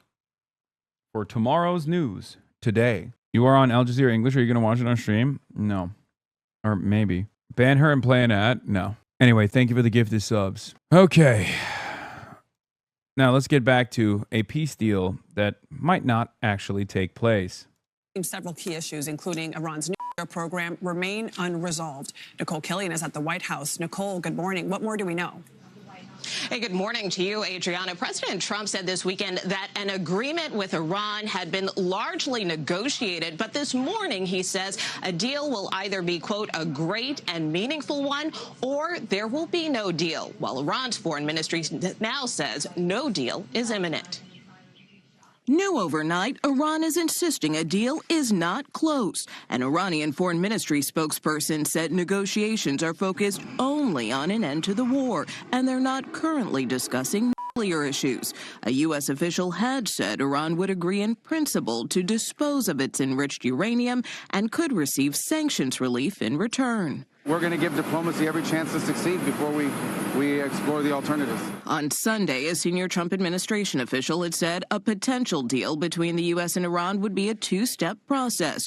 First, Iran would reopen the Strait of Hormuz. In exchange, the U.S. would lift its blockade on Iranian ports. The move's aimed at easing oil and gas prices. The bottom line is once the straits are open, then the tankers are going to go back. But senators from both parties said an end to Iran's nuclear program is key to any deal. Now we're talking about a posture where we may accept the nuclear material remaining in Iran. How does that make sense at all? When you're digging a hole, you should stop digging. That's what this agreement sounds like. Some lawmakers and Trump allies remain critical, including his former Pompeo, who said it was not remotely America first. On Truth Social, the president... One of the things I'm annoyed by endlessly with the Democrats here, obviously, like, I expect the Republicans to be dogs, right? I expect the Republicans to be slaves to Israel, just as Donald Trump is. This is a moment where Donald Trump has to make a decision. Does he continue being a servile little piggy to Israel and Israeli interests, or does he actually reassert American control over the situation? Because it's very clearly not beneficial to continue this, to go up the escalation ladder. Israel is not going to follow us, by the way. We're going to send our troops if we were to militarily invade Iran. But I don't expect the Republican Party to ever, come out and be like, yeah, Trump is doing a good thing here, right? And Lindsey Graham certainly hasn't said that. And many other Republicans have actually been critical of Trump because they're Israel first. But even the Democrats who are skeptical of Israel, or at least maintain the position that they're maintain the outward posture that they're skeptical of Israel, have actually criticized Trump from a very weird perspective where they consistently keep handing it to Trump for engaging Iran militarily while simultaneously saying he did up. Just say it's immoral. Have a principled stance on this issue. You don't have to hide behind procedural votes. You don't have to hide behind the fact that, Trump, it's good that Trump did these things, but it's bad how he did it. It's like, no, it's bad that he did these things. Okay? And you already have an alternative from a fairly popular Democratic leader, Barack Hussein Obama, who did actually do the opposite of what Donald Trump did here with the JCPOA. That was successful. You have something to point to for the party's success. Some of them have started to argue on this point, and that's good. But we got to see more motion on this front. It's ridiculous. Adam Johnson also had a similar take on this with Cory Booker. As you know, Cory Booker, another Israel First Democrat, obviously, even if he's trying to now say, I don't like AIPAC. I mean, dude, you were giving piggyback rides to Rabbi Shmuley in college, okay? You had pics snapped of you with Benjamin Netanyahu and numerous others. So I don't believe you when you say Bert on Fox. Guys, don't show Fox News Bert. Don't show Fox News Coke Bert. Our mascot, Coke Bert. They're going to be like, Hasan Piker is defending little kitty cats doing cocaine. What is he teaching our children? No, not Coke Bert. Tylenol Bert only. No, not Zyn Bert. No. I can't. I'm addicted. Anyway. This better than the deal Obama got with Iran? So we haven't had an official briefing, but this is what I'm seeing that has me so outraged right now. Is the president said he went into this to deal with their nuclear program. This does not deal with that. Before he became president the first time, they had no highly enriched uranium. They had sent it out. Now they have it because of him. Number two is he criticized round. Who cares? Anyone who is even remotely well-read on this would not posture about the Iranian nuclear program as a significant threat, but would recognize, as Barack Obama did, even if he were to posture at times about the Iranian nuclear threat, they recognize that this was just leverage. Leverage in exchange for sanctions relief. Okay? It's that simple. It's ridiculous. Just say the truth. It's not that hard, man. Just say the truth. There are some within the IRGC's more militant wing that are non-reformists that want nuclear arms. The previous Ayatollah Ali Khamenei, issued a fatwa against nuclear armaments, okay? The utilization or the development of nuclear arms.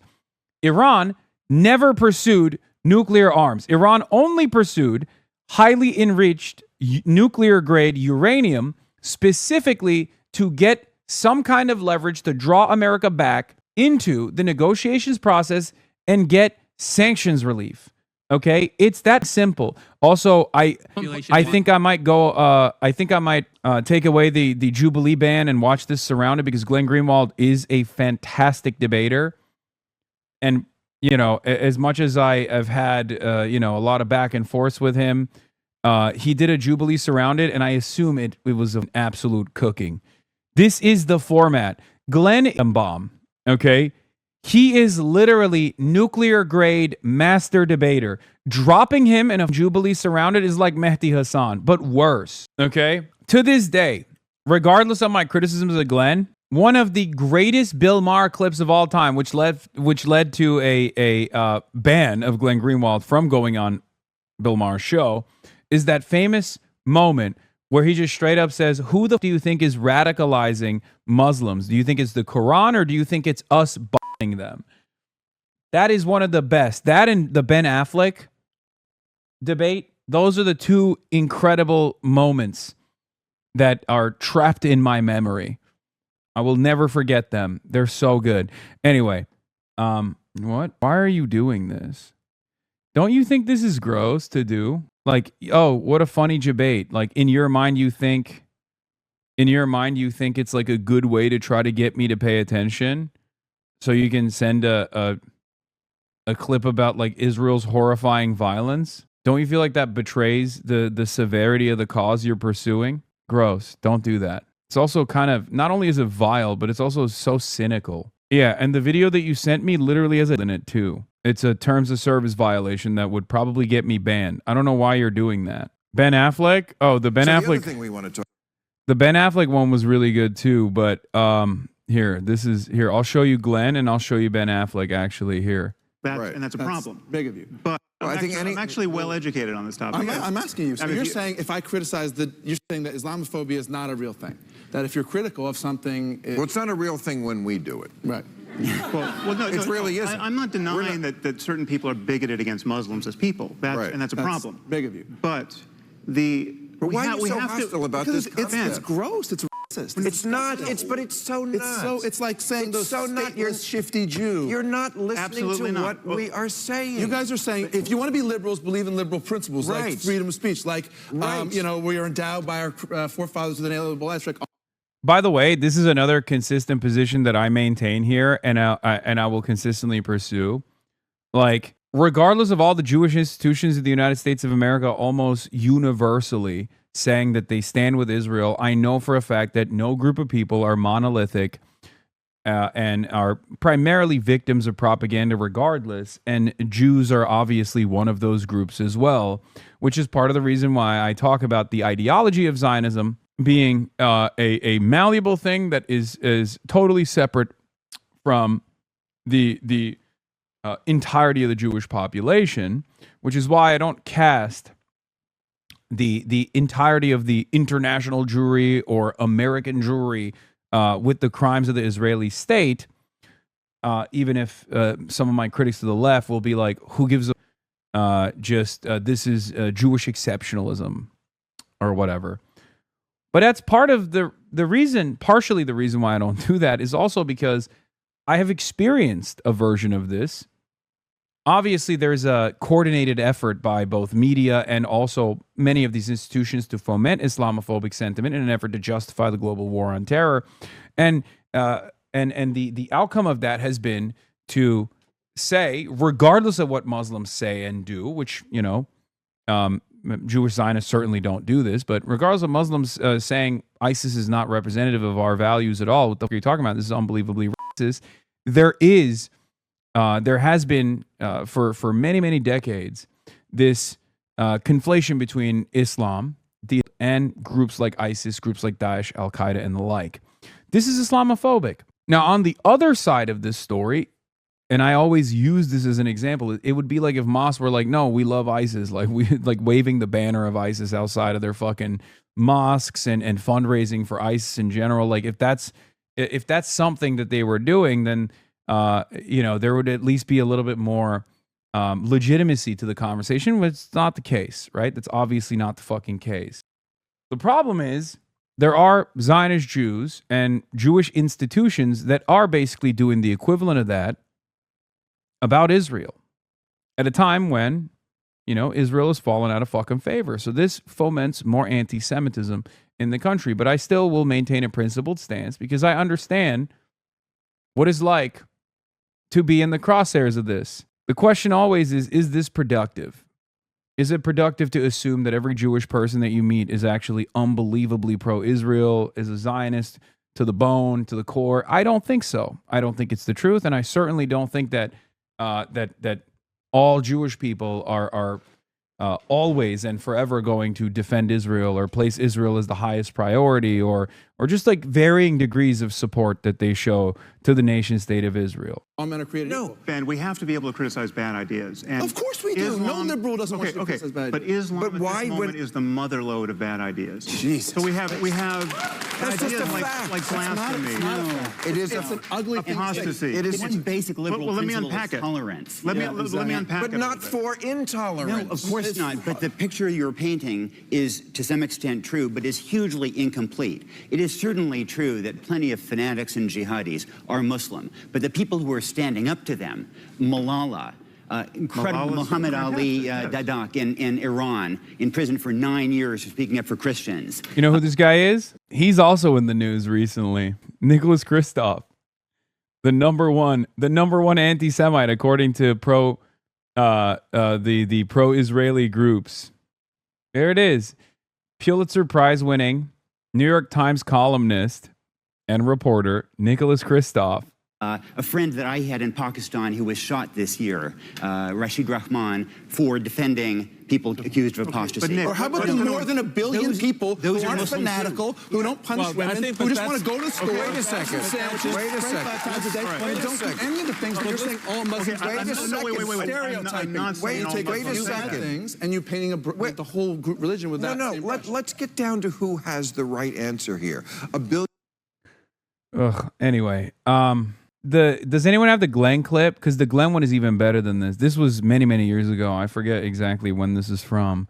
11 years ago, I guess, or 12 years ago, as a matter of fact. It's not our fault what came out. We didn't go into Egypt. Well, we wound up with the Muslim Brotherhood. We didn't go into Egypt. We were supporting and propping up Mubarak for 30 years, even as we were cheering for all the Tahrir Square demonstrators as though we were on their side. It was our government that kept Mubarak in power, just like we've done across the entire Muslim world. And it's amazing for you to say that, well, look at all these Muslims. The minute you give them a little bit of freedom, they go wild and they start being all violent. How can you be a citizen of the United States, the country that has generated more violence and militarism in the world over the last 5 or 6 decades, and say, look at those people over there, they are incredibly violent? We play a significant role in what has been happening in the Middle East because we've been interfering and dominating that region in order to have access to the oil. I wasn't talking about Israel. violence. I was talking about theocracy. That doesn't happen here.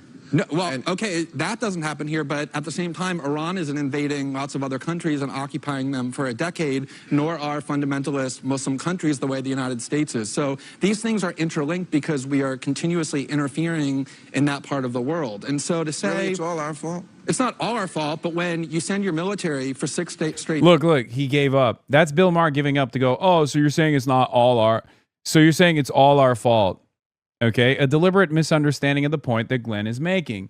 The reality of the matter is the radicalization that takes place, the anti-American radicalization that takes place in countries in the Middle East are coming out of a defensive posture because of the American intervention in this region. Okay, the military intervention in this region. I can't even talk. That's it. Yeah, it is our fault. We have a large share of the burden here. These people would want nothing to do with us. They could even be our allies if we just let them exist. But unfortunately, they had oil. So we couldn't just let them exist. We had to intervene in their affairs. We had to prop up our favorable dictators in many instances. Decades into other countries to bomb them, kill their children and women and innocent men, we weren't prop up doing anything. dictators. Yeah, you take responsibility for your actions and say, to the extent that that region... That religion goes back 1,000 years before our revolution. Yeah, and there was none of this fucking instability in comparison to the rest of the world. There wasn't like right now... Obviously, the Middle East is less stable than the Western world, okay? But when Islam was, invented, okay, Islam unironically created stability in that region. Instead of warring factions and warlords and pagans fighting one another, Islam sincerely organized the entire fucking territory, okay? And not only that, but also there was a golden age of Islam beyond that as well, right? At a time when there was not such a golden age in the Western world. So all this stuff is relative. If you were to attribute the Israel-Palestine conflict to religion and claim that this is like a 1,000-year-old religious battle, you're wrong. You're ahistorical and you're wrong, and you're probably doing propaganda for Israel. Muslims and Jews lived in relative, and I use the term relative here, relative harmony in comparison to Jews and Christians living in the Western world at the same time frame. Many Muslim territories were seen as a safe haven, a relative safe haven for Jews escaping pogroms, the Spanish Inquisition, and the like. It was only after the invention of Israel, in the aftermath of Zionism's success as a settler colonial enterprise, that the instability kicked in. This also obviously paired up nicely with our reliance on this new resource that we desperately need, oil. This region is resource rich in oil. Obviously, that also played a role in the American ambition to dominate the region. There was also an ideological battle that was taking place around the world, the Cold War, capitalist forces versus communism, and the Western Front, the American empire, the pro-capitalists in this regard were terrified of pan-Arabic nationalism because pan-Arabic nationalism could be seen as sympathetic to communists and the Soviets. And they used Israel. And Israel was, of course, Israel was very excited at the prospect of being used in this regard. They got unlimited weapons and unprecedented access to American politics in exchange for being a reliable ally, a permanent destabilizing factor in the Middle East, in this region. Yes, before the Americans, it was the British that were also hustling Muslim nations off their oil, but our reliance on oil grew in that time frame as well. And so I don't think we can take all the blame. I don't think we should. I think we should take a lot of it. And there's lots of bodies and corpses that have been piled up in the name of Christianity and Judaism as well. Not recently. Have you heard of the occupation of the West Bank and Gaza for the last 50 years, motivated in part by extremist views of Judaism, or the wars in Europe, or the fact that there were generals in the United States saying we have to go and invade and destroy Iraq, a country of 26 million people, because our God is bigger? Lots of religions, not just Islam, produce violence. Well, if I could just make one quick point about Egypt. That silly liberal view that all religions are alike because it makes you feel good. No, it makes you feel good to say our side is better. Those people over there are... What? Oh, yes, Hasan, you're obviously right about imperialism, anti-Orientalist narratives, Islamophobia. Yet at the same time, can we admit that the rise of a chunk of the community, there are reactionary normalities? Can we not jerk off about the Fatah? Who's doing that? You have to put a crown on your head and say, I'm a good person. How do I prove that? You get to ignore the responsibility that your own government has for the violence and instability in the world by saying, look, it's that primitive religion over there that's to blame.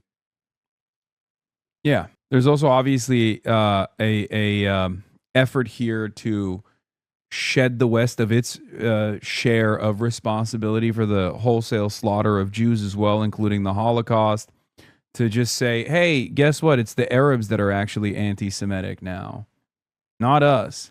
And Israel obviously loves playing that role as well in the propaganda campaign. Israel loves getting unlimited support from the West for its ethnic cleansing operations.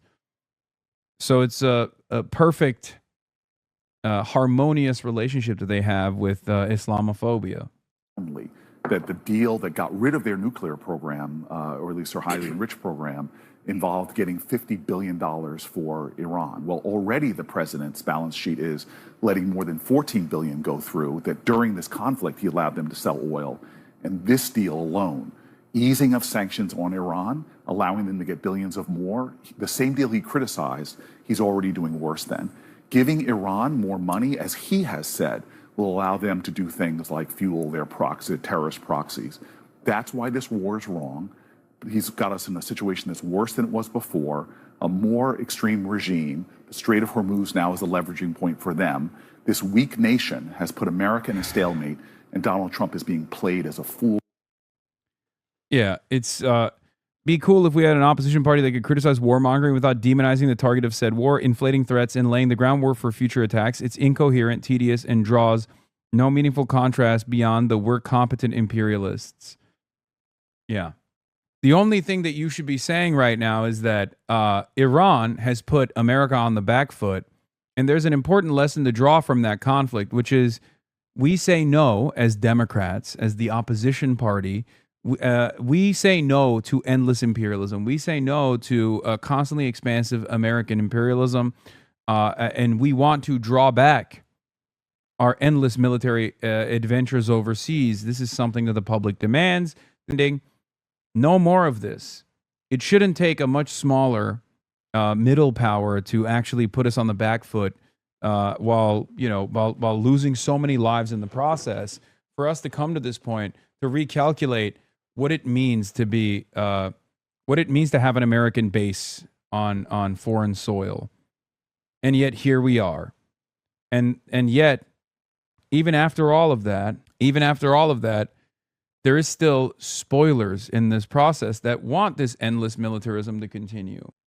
Of course, what I'm referencing is Israel. U.S. backs Israeli escalation in Lebanon. A senior U.S. official told Axios, ABC's, Al Jazeera, and that the Trump administration supports escalating Israeli military operations against Hezbollah. The official claimed Hezbollah ignored repeated requests to stop firing and said Israel will never be required to passively absorb attacks, while blaming Hezbollah entirely for the current escalation, even as Israel's continued daily massacres during the quote-unquote ceasefire, killing close to 3,200 Lebanese people since March alone.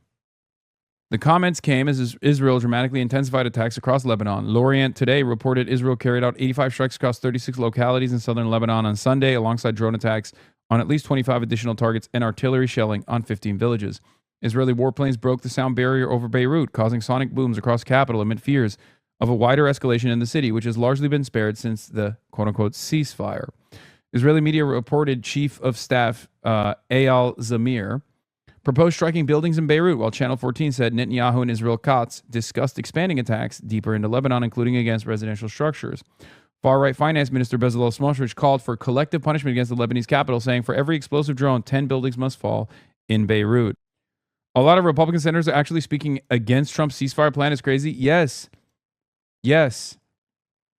We have finally found something that breaks away from Trumpism within the Republican Party, and that is being a slave to Israel.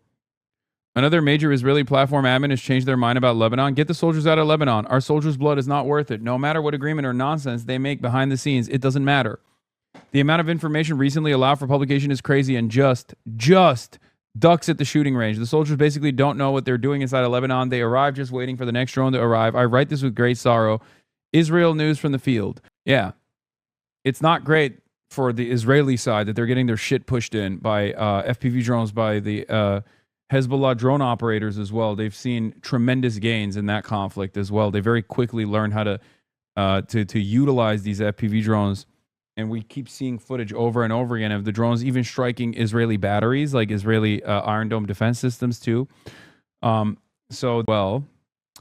Lebanon's national news agency reported heavy Israeli strikes on Monday in Tyre and Nabatea, including raids near Jabal Amel Hospital and attacks damaging residential buildings and a Shia community center. Hezbollah on Sunday said it carried out 28 attacks targeting Israeli military gatherings in occupied Lebanese territory and northern Israel. The anti-Netanyahu opposition leaders are also saying that the ceasefire is Netanyahu selling out by not continuing the war. Yes. So there are forces within the Israeli military that want this to be de-escalated and they want to withdraw from Lebanon. There are forces that are obviously full-blown in favor of continuing to pummel Lebanon. Many of the people in the Israeli Knesset and the war cabinet still very much want to continue the Lebanese conquest. One, because they want territorial expansion, of course. And the other reason is because they don't want to be restrained by the United States of America. This would be a devastating blow to Israeli confidence that America, for once, would be forced to restrain Israel. They can't have that. That's why I said it's the most consequential element of the Iranian ceasefire proposal. Okay? Here is a new take from FDD, which, again, pay close attention to what I'm about to read to you.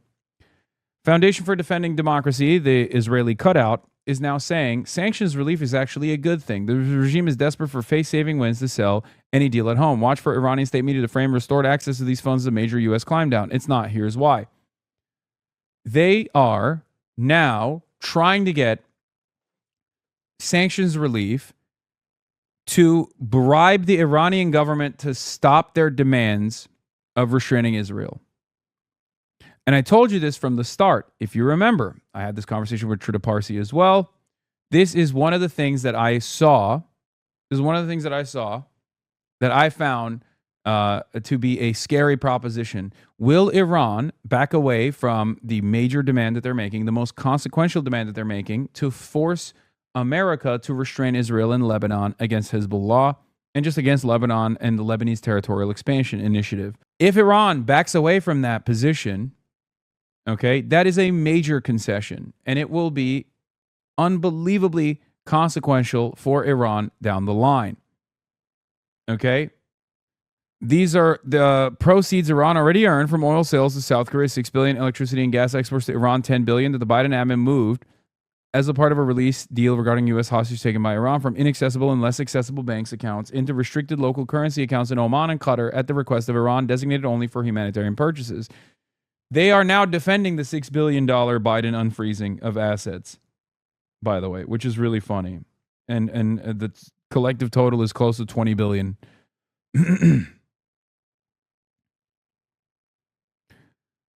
Which is, again, a dent, significant, but a dent nonetheless, in the larger amount of frozen assets that are just trapped in other banks that America has tremendous influence over and tremendous control over, to the tune of $100 billion. Okay? $1 to $2 billion plus from Iraq and Oman. Iraq's unpaid, now way over $10 billion debt to Iran for natural gas and electricity imports. U.S. waivers allowed Iraq to convert and route some of the funds restricted to the Oman account. After October 7, Biden asked banks to stop releasing funds from these accounts under massive congressional pressure. Banks were asked to restrict Iran-Oman disbursements too. The real distinction, restoring humanitarian access equals procedural restoration of what already exists before October 7. These funds were never meant to be permanently frozen. They exist because the U.S. already determined this trade is non-sanctionable. If a deal makes these funds freely available beyond humanitarian limits, lifting the humanitarian-only restriction entirely, that's a genuine U.S. concession. Yeah. It's, they're trying to put lipstick on a pig here and say, oh, like, this isn't a major concession. Yeah, when Biden did it, you obviously had a very different approach. You didn't say, oh, no, guys, you don't understand. Biden's concession on the $6 billion of assets that are unfrozen are actually Iranian money anyway, and they deserve to have it. You didn't say that. The reason why you're saying that right now is because Iran has tremendous leverage over America. Okay? And your focus as Foundation for Defending Democracy, which is, once again, an Israeli cutout on operating on U.S. soil without being restricted in any way, shape, or form, no fair violations whatsoever. The reason why you're saying this is actually fine is because your only concession, the only thing that you care about at FDD, very clearly, is not restricting Israel. That's it. That's the only thing. So the fascist... Oh, my goat is out. My goat's out with another dark woke video. We'll watch it later. So that's where we're at. And we'll continue along that journey, but let's cover some more. Trump post demanding U.S. allies join the Abraham Accords if he strikes an Iran deal. Yeah, it's hit back. It isn't even fully negotiated yet, so don't listen to the losers. The idea that somehow this president, given everything he's already proven he's... This is desperate because the post-October 7... Wait, hold on. 1 second, I have to send text messages. MBS cannot do it. 83%. So here's the thing. Post-October 7, after Israel started its genocidal conquest over Gaza, okay, when that happened, that destroyed public normalization initiative between these Arab states, these Gulf states, and Israel. Okay, so the main point of contention between the Abraham Accords recipients and Israel was no longer about Iran at all. It was not about Iran in any way, shape, or form. As a matter of fact, this was a bulwark against Iran, right? It was about Gaza. It was about the Palestinians. Trump is now trying to change that calculation to, I'll give you something. I'll finally stop Israel's conquest over Iran that's destabilizing the region, that's closed the Strait of Hormuz, if you abide by the Abraham Accords without adding the Palestinian nationhood as a major point of contention here. So he's trying to move chess pieces around on the board here, right? Because the reason why the GCC or all the other nations in the Abraham Accords do not want to normalize, formally and openly normalize relations with Israel is not because of fucking Israel's destabilizing factor in Iran. It was because of Palestine. So Trump is trying to move that around to say, desperately, in a final act of desperation here, I'll give you something you want. I'll give you peace with Iran. This is a thinly veiled mafia threat. Trump weaponizing Iran's ability to destroy GCC states to blackmail GCCs into joining the Abraham Accords, which Trump needs to sell his own capitulation to Iran. If you don't join the Abraham Accords, we'll bomb Iran and Iran destroys you. It's exactly what's going on here. U.S. President Donald J. Trump posted a lengthy statement on his Truth Social app earlier on the ongoing negotiations. The most recent statement was centered around President Trump's proposition to Arab leaders on the Abraham Accords. Per the president's statements, negotiations with Iran are still ongoing and proceeding nicely. Trump stated that it should be mandatory that any nation who signs on to a peace agreement between the U.S. and Iran should sign on to a wider rapprochement framework between Muslim countries and Israel. The president honed in on Saudi Arabia and Qatar, saying that they should immediately sign such a framework, and if they do, others will likely follow suit. However, per reporting from Barack Ravid yesterday, the president's proposition wasn't met with enthusiasm by Muslim leaders during a group call yesterday. I wonder why. The leaders, especially those of Saudi Arabia, Qatar, and Pakistan, who don't have formal diplomatic relations with Israel, were surprised by Trump's request. There was silence on the line, and Trump joked and asked if they are still there, one of the U.S. officials said. We are so stupid, dude.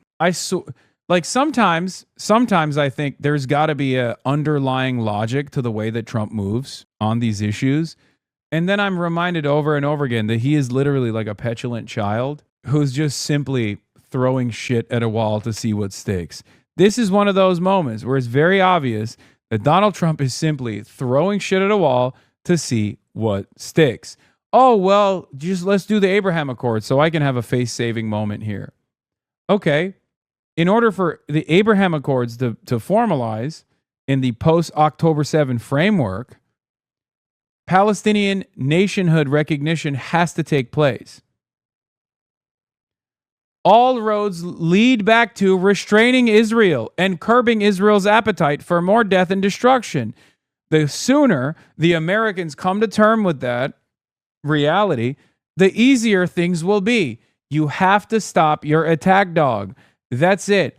And it's funny because once again, the onus is, they will shift the onus back to Israel. All they have to do is reiterate their own existing positions that they will join the accords as long as the Palestinian state on the 6-7 borders with East Jerusalem is also recognized by Israel as part of it. That's it. These guys are so dumb. Trump has laid the failure of this negotiation at the feet of the Arabs. Clever? No, it's not. It's an incredibly stupid thing to do. The deal on the Iranian side can't come to fruition because of Israel's lack of interest in stopping their campaign of conquest in Lebanon. The deal on the GCC side is not going to come to fruition because of Israel's conquest in Gaza and in the West Bank. All roads lead back to Israel and America's reluctance to restrain Israel in any meaningful capacity. How is this hard to contend with? It's not hard to understand. I have understood it. Many of the individuals in this community understand it. Many people, even who are not as well-read or as invested in this process, have understood this reality. And it's so strange that the Trump administration is seemingly the last holdout here. Perhaps it's because their bags rely on them refusing to understand it. Israel must be stopped. That's it. That's it. All roads in the Middle East lead back to Israel. And this is not some anti-Semitic shit, okay? It's just because all roads do legitimately lead back to Israel, because the Trump administration in the post-Barack Obama universe absolutely gave the keys to the car, our vehicle of Middle Eastern expansion, to Israel. Okay? That's it. Bro, your chat is not well read. It says common capitals ML. In comparison to the average American, are you fucking insane? Have you met a normal person? Have you had a conversation with a normal person recently, chatters? I do all the time. The best you can hope for is that they at least have some kind of scrutiny between the relationship that America has with Israel. That's the best you can hope for. Okay? Beyond that, most people are like, what's an Ayatollah? What's Iran? I'll bite. What's that about? Is that a thing? Is that a type of food? They just see gas prices going up. That's it. And they hate that. And they understandably attribute that to Trump's failures, because that's what the average person does. They're like, well, Trump is president. My gas prices went up. He said gas prices were going to go down. That's kind of fucked up. Fuck this guy. Willing to do is going to somehow agree to a deal that ultimately winds up putting Iran in a stronger position when it comes to nuclear ambitions is absurd. That's just not going to happen. Well, the president has said he doesn't want to rush a deal. He told CBS News that negotiators were getting closer, adding, I will only sign a deal where we get everything we want. This morning, Secretary Rubio made it clear that if talks with Iran fail, other options to end the war could be explored. Ouija? Nicole, thank you. Let's bring in CBS News national security contributor Samantha Vinogradov. She is a former assistant secretary for counterterrorism at the Department of Homeland Security. Sam, good morning. It's great to see you.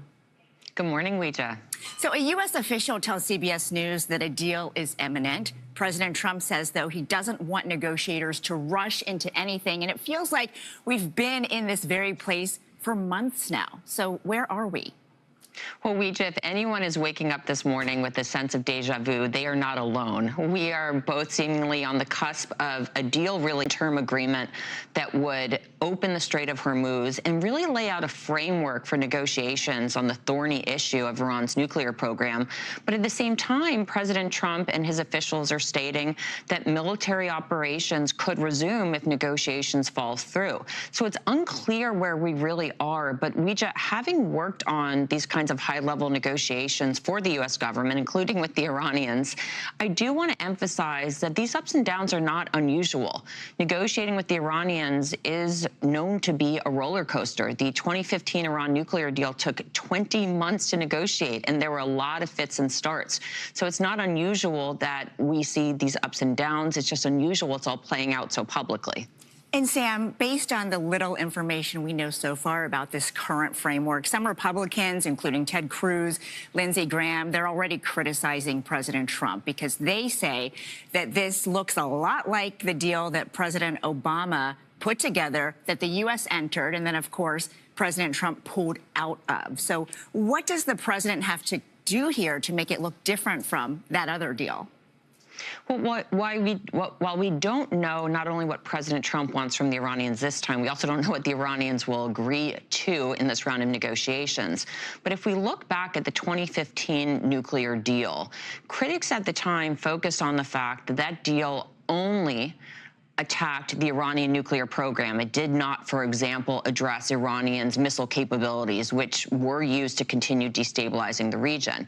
They also focused on the fact that Iran did get certain sanctions relief and access to funds that... What they mean when they say it continued to destabilize the region is actually the opposite. It just was a military deterrence for Israel, which was destabilizing the region. That's it. It's perfectly reasonable. This lady is 43. What the fuck? Damn. She looks great for 43. Holy shit. Hopefully I look that good when I'm 43. Anyway. Hey, Hasan, where can we talk to the mod team? That's crazy. A misunderstanding happened. Oh, God. Oh, boy. So, yeah, when they say critics of the Iran deal, read that as Israel firsters, okay? People who place the interests of Israel over the interests of Americans and America, because that's what it is, okay? That's number one. And number two, when they said, what, loud explosions heard around the Strait of Hormuz, FARS? I mean, we'll see. We'll see what that's about. But listen. When they turn around and say, critics of the Iran deal were critical of the Iranian missile program that this deal did not touch. What they're talking about is a red line that no one has the capacity to enforce. What do you mean? Iran is a sovereign nation. They absolutely have a right to defend themselves. Iran is a sovereign nation, and as a sovereign nation, they have a right to develop weapon systems, defensive weapon systems.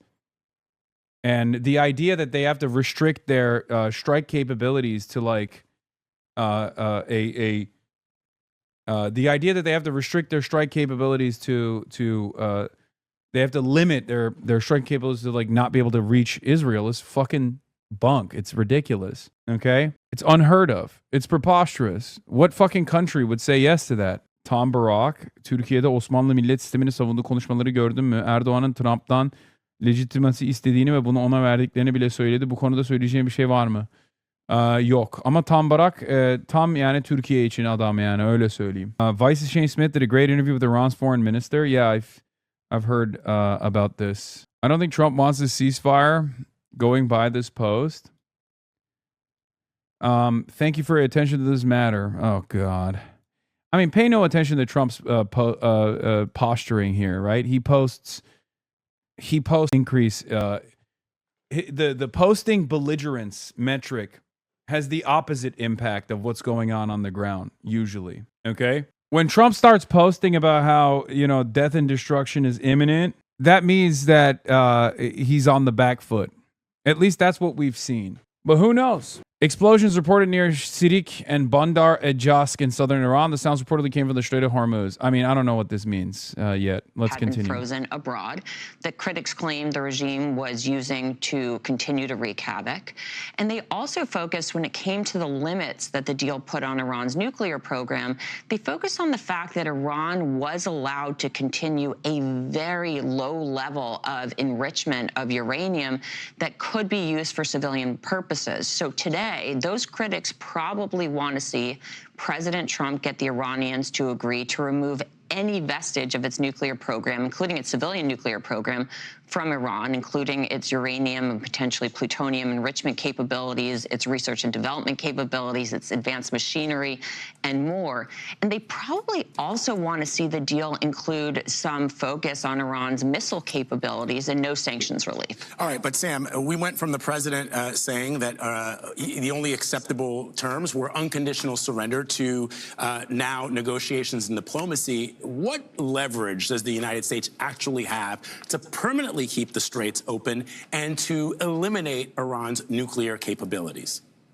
Well, Vlad, there's really two tracks here, and this is where it probably comes back to President Trump listening to his intelligence community. One track is military operations. Certainly, the United States has shown that it can continue to target senior Iranian officials as well as Iranian infrastructure to try to use military might to force the regime to crumble. That has not proven successful so far. So the other tool that the United States has is financial pressure in the form of its military blockade. The Iranian regime certainly has a lot of leverage in terms of the economic pressure it's putting on the United States, as well as the global economy. Sam Vinograd, thank you so much. And let me begin by saying this is not about... Maine Democrat Senate candidate refuses to apologize for deleted social media posts. Yeah. It's really funny that one of the things, Graham Plattner has, many fans, specifically in the state of Maine, which is where he's supposed to have the fans regardless, right? But Graham Plattner on the internet has many haters. Some of those haters happen to be haters of mine as well, right? I'm agnostic to Graham Plattner. I think he's a pretty fine communicator on a lot of the issues that I care about. Only time will tell if he is legitimately a voice against American imperialism. He has made some strides in that endeavor. I think he's communicated about American militarism far better, and especially because he has a position of legitimacy as someone who was a servant of American empire, who directly held the machines, right? But one thing I will say is this. Okay? Obviously, in comparison to all the other options, he's better. But one thing I will say about Graham Plattner is the reaction to Graham Plattner. I'll be honest with you. Walk like a chud, think like a woke might be an undefeated method. I don't think the Republicans have a way to deal with this meta. Okay? Honestly, I thought you became a believer. I mean, I go back and forth on it. I do think he's one of the better candidates out there, even though he still does have some red flags. I became more agnostic after the New York Times interview, ironically enough. Because like his shit posts on Reddit made me more of a believer. And then I heard him talk about some of these issues on the New York Times interview. And I felt like he was weak around some of his responses. But it's not enough for me to just be like, an anti-Graham Plattner weirdo, okay? It's just not. The only reason why I say that is because like the questions around like his tattoo and what did he know and all this stuff, like he didn't have like he had a very good response for the average person. He just didn't have a very good response for someone like myself because I'm a lot more I'm going to scrutinize that, you know what I mean? No matter what happens, I'm going to be a lot more careful. But it doesn't matter. I'm not gonna lie, this is your most bad empanada-like take. I mean, I don't think it's a bad empanada-like take at all. So, in any case, all I will say is this. I love watching all of the anti-Plattnerites, the Republicans and the centrist right-wingers, the Israel firsters in both parties, lose their minds.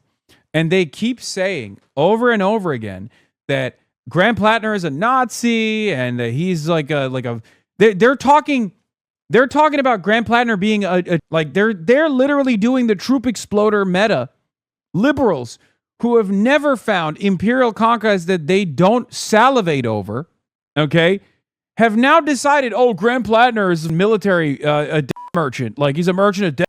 Why would you ever vote for him? It's like, dude, what? You love wars. When the did you decide that you think did you decide that every member of the U.S. Armed Forces is when did that happen? You don't believe that. You've never said that. You're multifaceted the war here to try to disparage this guy. You loved when Kamala Harris said, I'm going to have the most lethal military of all time. I hated it. You don't like that he invokes class consciousness in his commentary, and you don't like that he's anti-Israel, and you don't like that he's, certainly more anti-war than the average Democrat is, okay? That's what you don't like. It's bullshit. In any case, he isn't anti-war at all. He is absolutely more anti-war than the average Democrat. Please stop. I know he says he wants to engage Maine's shipbuilding capabilities to be competitive with China or whatever. And you look at that and you're like, well, see, it confirms my priors about him because this means that he's in favor of the war machine, not realizing that, Maine has a shipbuilding industry. And that's the only reason why he's saying we should build more ships for his own constituency because he's trying to win a goddamn election. He doesn't go beast mode because he doesn't have to appeal to you. He has to appeal to 65-year-old white people in Maine. Okay? Because the only way that his legitimacy on the issue withers away is if they hit him with the John Kerry beam. Okay? I need you to remember this. John Kerry actually fought in Vietnam, right? Didn't he get a Purple Heart and everything? And all these veterans came out against John Kerry because he was critical of American imperialism to a degree that the right immediately pounced on. Yeah, even his statement on China was pretty good. I mean, far better than the average person running for Congress. Our position towards China. Yeah, they called him Swift Boat. They belittled him. They destroyed him. They destroyed his legitimacy, Purple Heart veteran, and they destroyed his conviction and legitimacy in the field when he was talking about, American military. Like, you have to toe a delicate line when you are engaging in like anti-war statements, because the American reactionary movement will pounce on it and will just say, it doesn't matter how many tours you went on, you're a bitch because you hate America. Yeah. Kerry had backstab Vietnam ads from chuds and veterans too. There's plenty of chud veterans you can bring up. Are the electoral ramifications the only thing that matters here? Yes. Yeah, it's a Senate race. We'll see how he operates once he's in Senate. It's a gamble nonetheless, but I'm looking at his output across the board, and I like some of the things that he's saying, and I feel as though maybe he's sheltering his, the full scope of his opinion. But I might be totally wrong on that, right? Yeah, they're now hitting him with he attacked a Purple Heart veteran. On Fox, Democratic Maine Senate candidate Graham Plattner dodges an apology when confronted over a deleted Reddit post where he said a Purple Heart recipient didn't deserve to live. That's crazy. That's I did wow. Fox News digital. I mean, he's a typical Marine chud. It's true. This is literally how Marines talk amongst them. This is unironically locker room talk. Okay, this is literally locker room talk, and it's very funny because all the stuff that he's saying. All the stuff that he's saying or has said privately when he didn't realize he was going to run for Senate and actually have a shot at flipping a red seat are probably closer to his worldview in general. His evolution is probably much more real. He also called himself a communist on Reddit. Why is Fox News not mentioning it? They have, and they will continue to mention it. Now, listen. I need you to understand something, okay? I need you to understand something.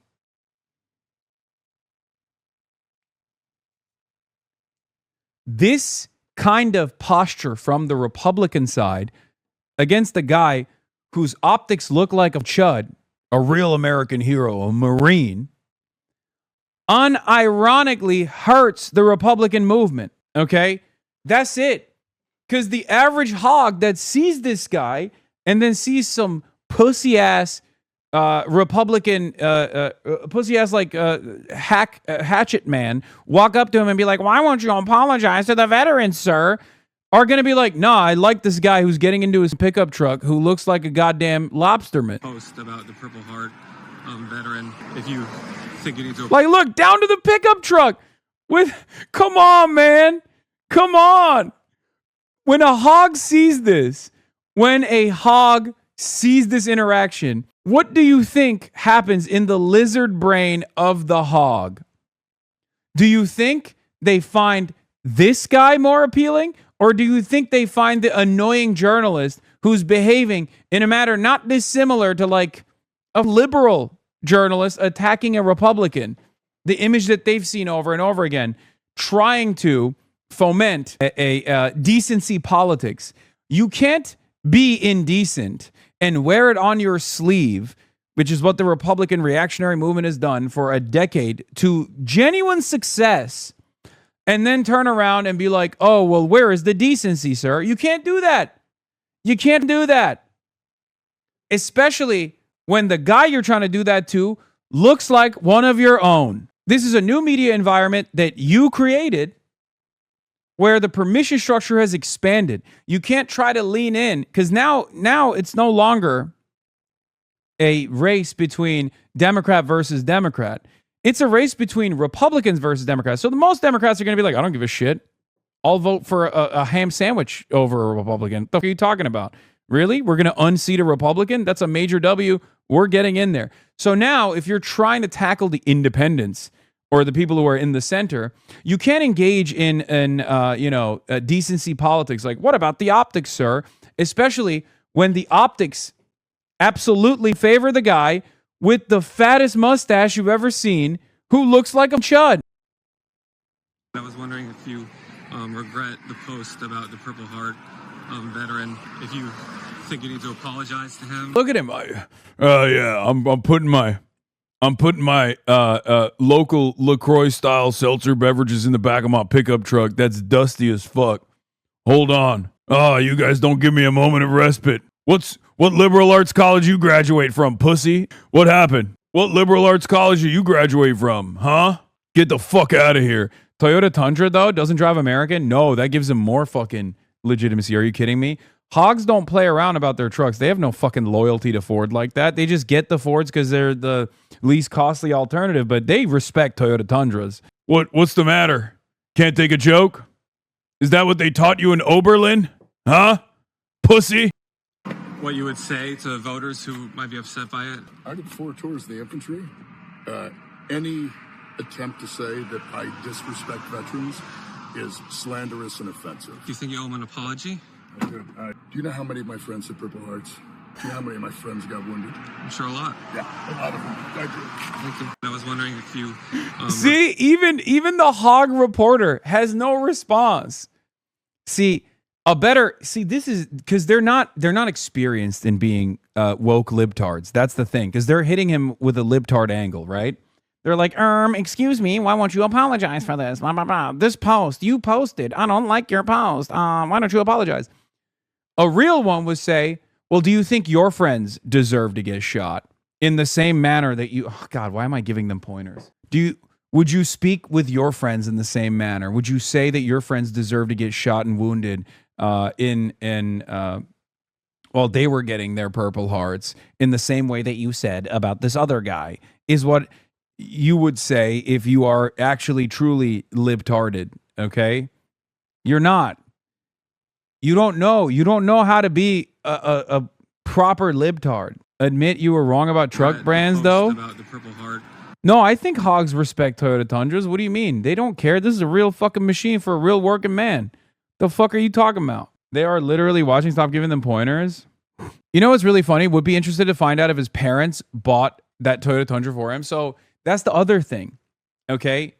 Guys, optics matter to lizard-brained people. Okay? Graham Plattner's optics are so unbelievably solid. As long as he's never on the back foot, as long as he's attacking, he's set. He's set to a comfortable victory. Okay? Optics matter so much that people think Ted Cruz has a more working class background because he puts snakeskin fucking boots on and a big belt buckle and says, I love Texas. Okay? Then fucking Alexandria Ocasio-Cortez was a goddamn bartender before she became a congressional representative. Hogs love optics. If you're white and you wear the boots and you wear the belt buckle, they go, yeah, right, that's one of mine.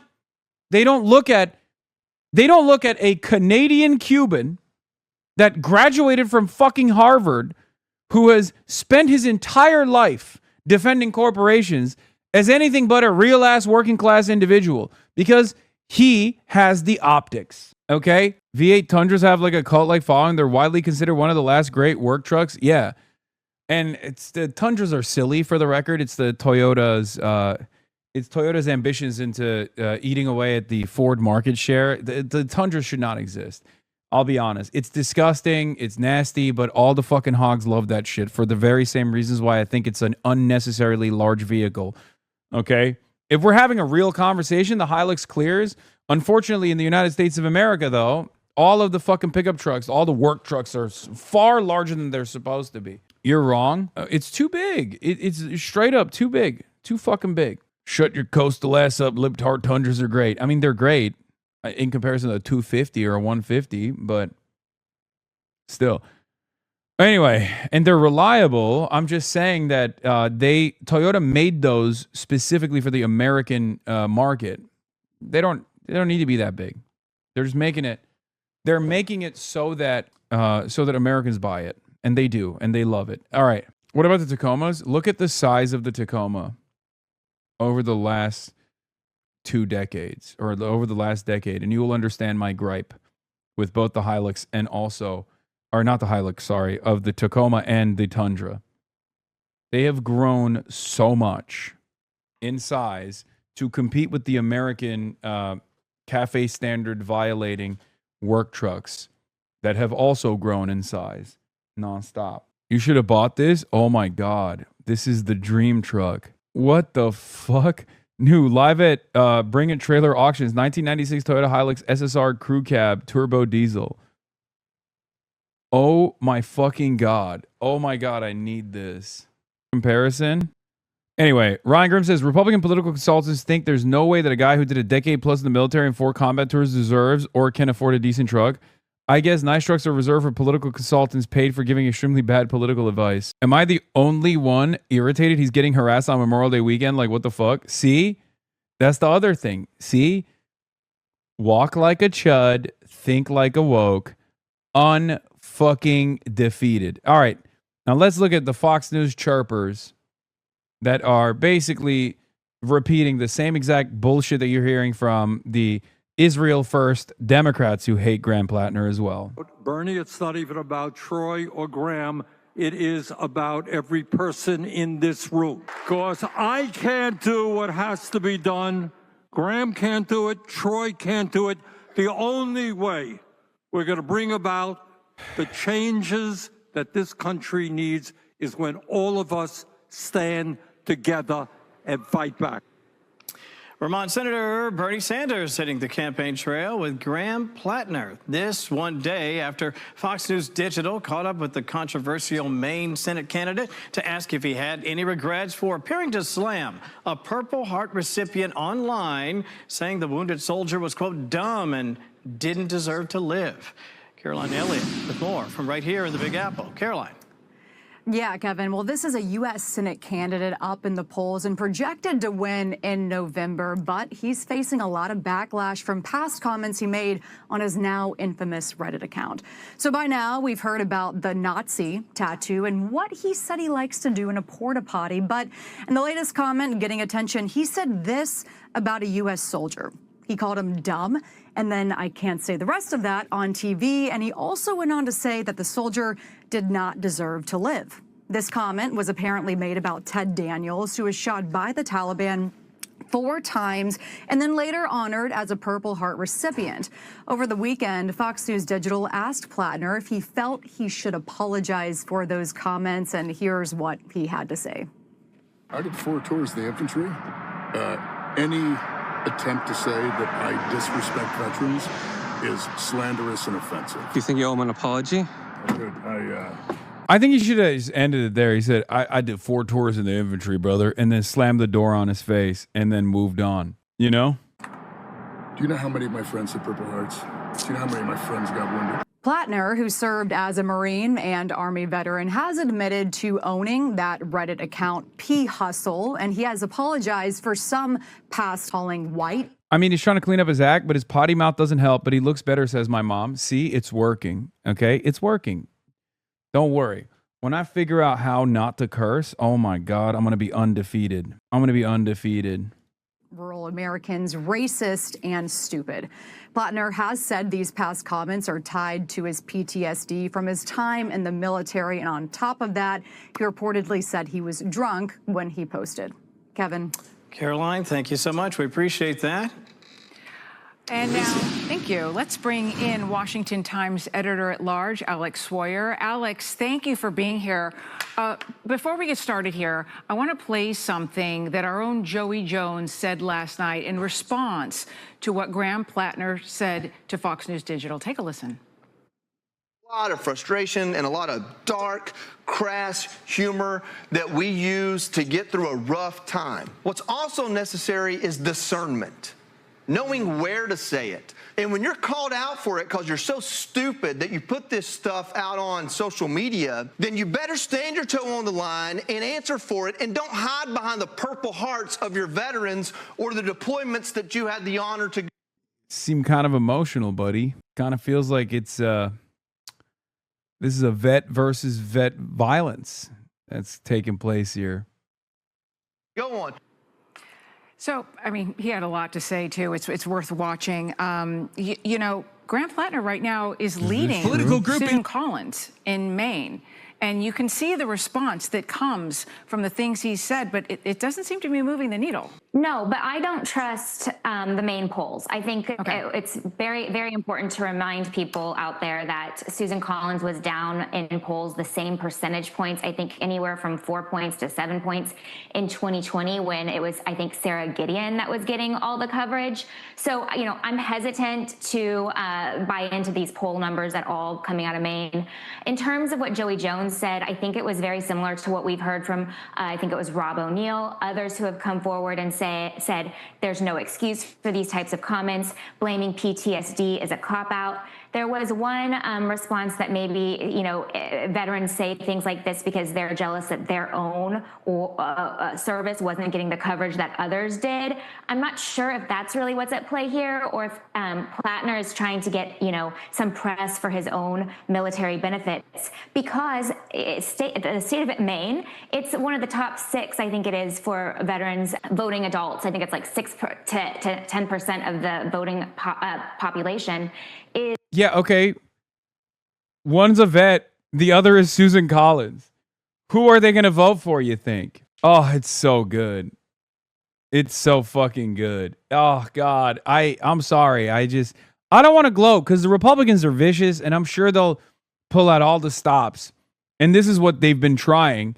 And it's really funny because, like, all of this was already tested and fell short in the Democratic Party. The Democratic Party's primaries, where it would have been probably more successful. I think Republicans are no stranger to hypocritical arguments. They love making it, right? They love hitting the, oh, you're not woke, how dare you, arguments all the time. They do it to me, certainly, with regular frequency. But the only people that actually care about that shit are rarely ever Republicans. It's Democrats. And he already fucking won the Democrats. So you're cooked. You're Trump supporters. You love when someone is saying fucking awful shit. If Trump was on this ticket, I could totally see Trump to Graham Plattner voters up and down that goddamn ballot. Is military veterans. So it's a key demographic that they're going to try to go after. Additionally, you know, I think so is women. That's something that we've seen Collins, even though she is a woman, pulling behind him with. So, you know, I think the more money that she can do on ads portraying these two comments, one I think he made about sexual assault victims, basically suggesting they need to take some blame. And then, of course, what we're talking about right now with his military comments, 2 key demographics that Collins could target in all the millions that she's putting out there in ads in Maine, I think would play to her benefit. Yeah, and we haven't really, a lot of Democrats out there responding. This seems to be making them very uncomfortable, giving them a lot of heartburn on this. But why wouldn't they come forward and say some of this actually is very offensive? They absolutely should, and I believe there's. The problem is that Kerry was an upper class weenie, and the right wing in America has a stab in the back narrative over Vietnam. The same narrative doesn't work on the war on terror vets. Everyone thinks that war was stupid. Also, infantry vets are salty and insult other MOs all the time. That just makes them look more authentic. I agree. But I think optics is what matters the most. Like you said, Kerry was an upper class weenie.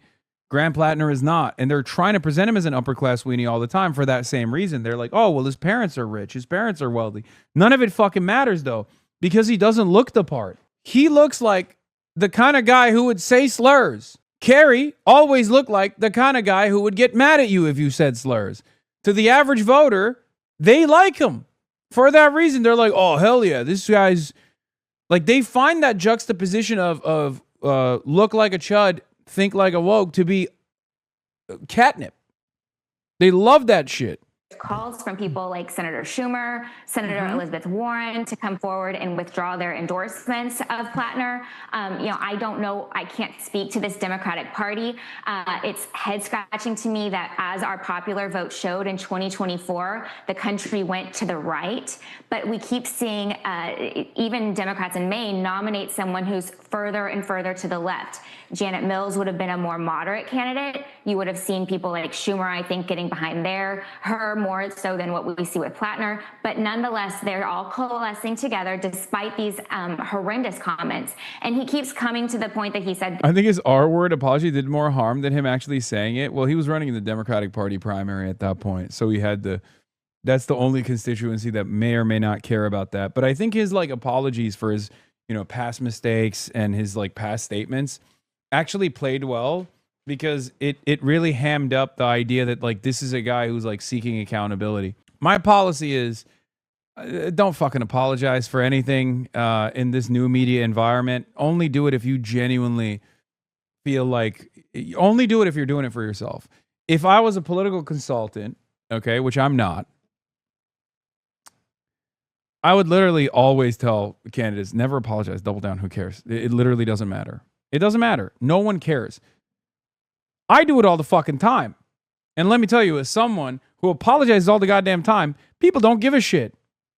Okay? They do not give a fuck at all. They do not give a fuck about that at all. Things, back years and years ago on social media, but those have continued to haunt him. It's going to be up to the voters in Maine to decide whether or not they support such vulgarity, and we'll have to see what happens come November. But, Susan Collins, like I said in the beginning, she was down in 2020 polls. Her favorability rating is now just about the same as it was in 2020. She served in the Senate for almost 30 years. I do not count her out. Really? I think that, Maine voters will come to her defense. I do not count her out is an incredible admission that she's cooked, by the way. Because if she was obviously coasting and was in comfortable territory, 10 points over Graham Plattner, then it would be fantastic. They wouldn't even need to be having this conversation. It'd be like, oh, this guy sucks.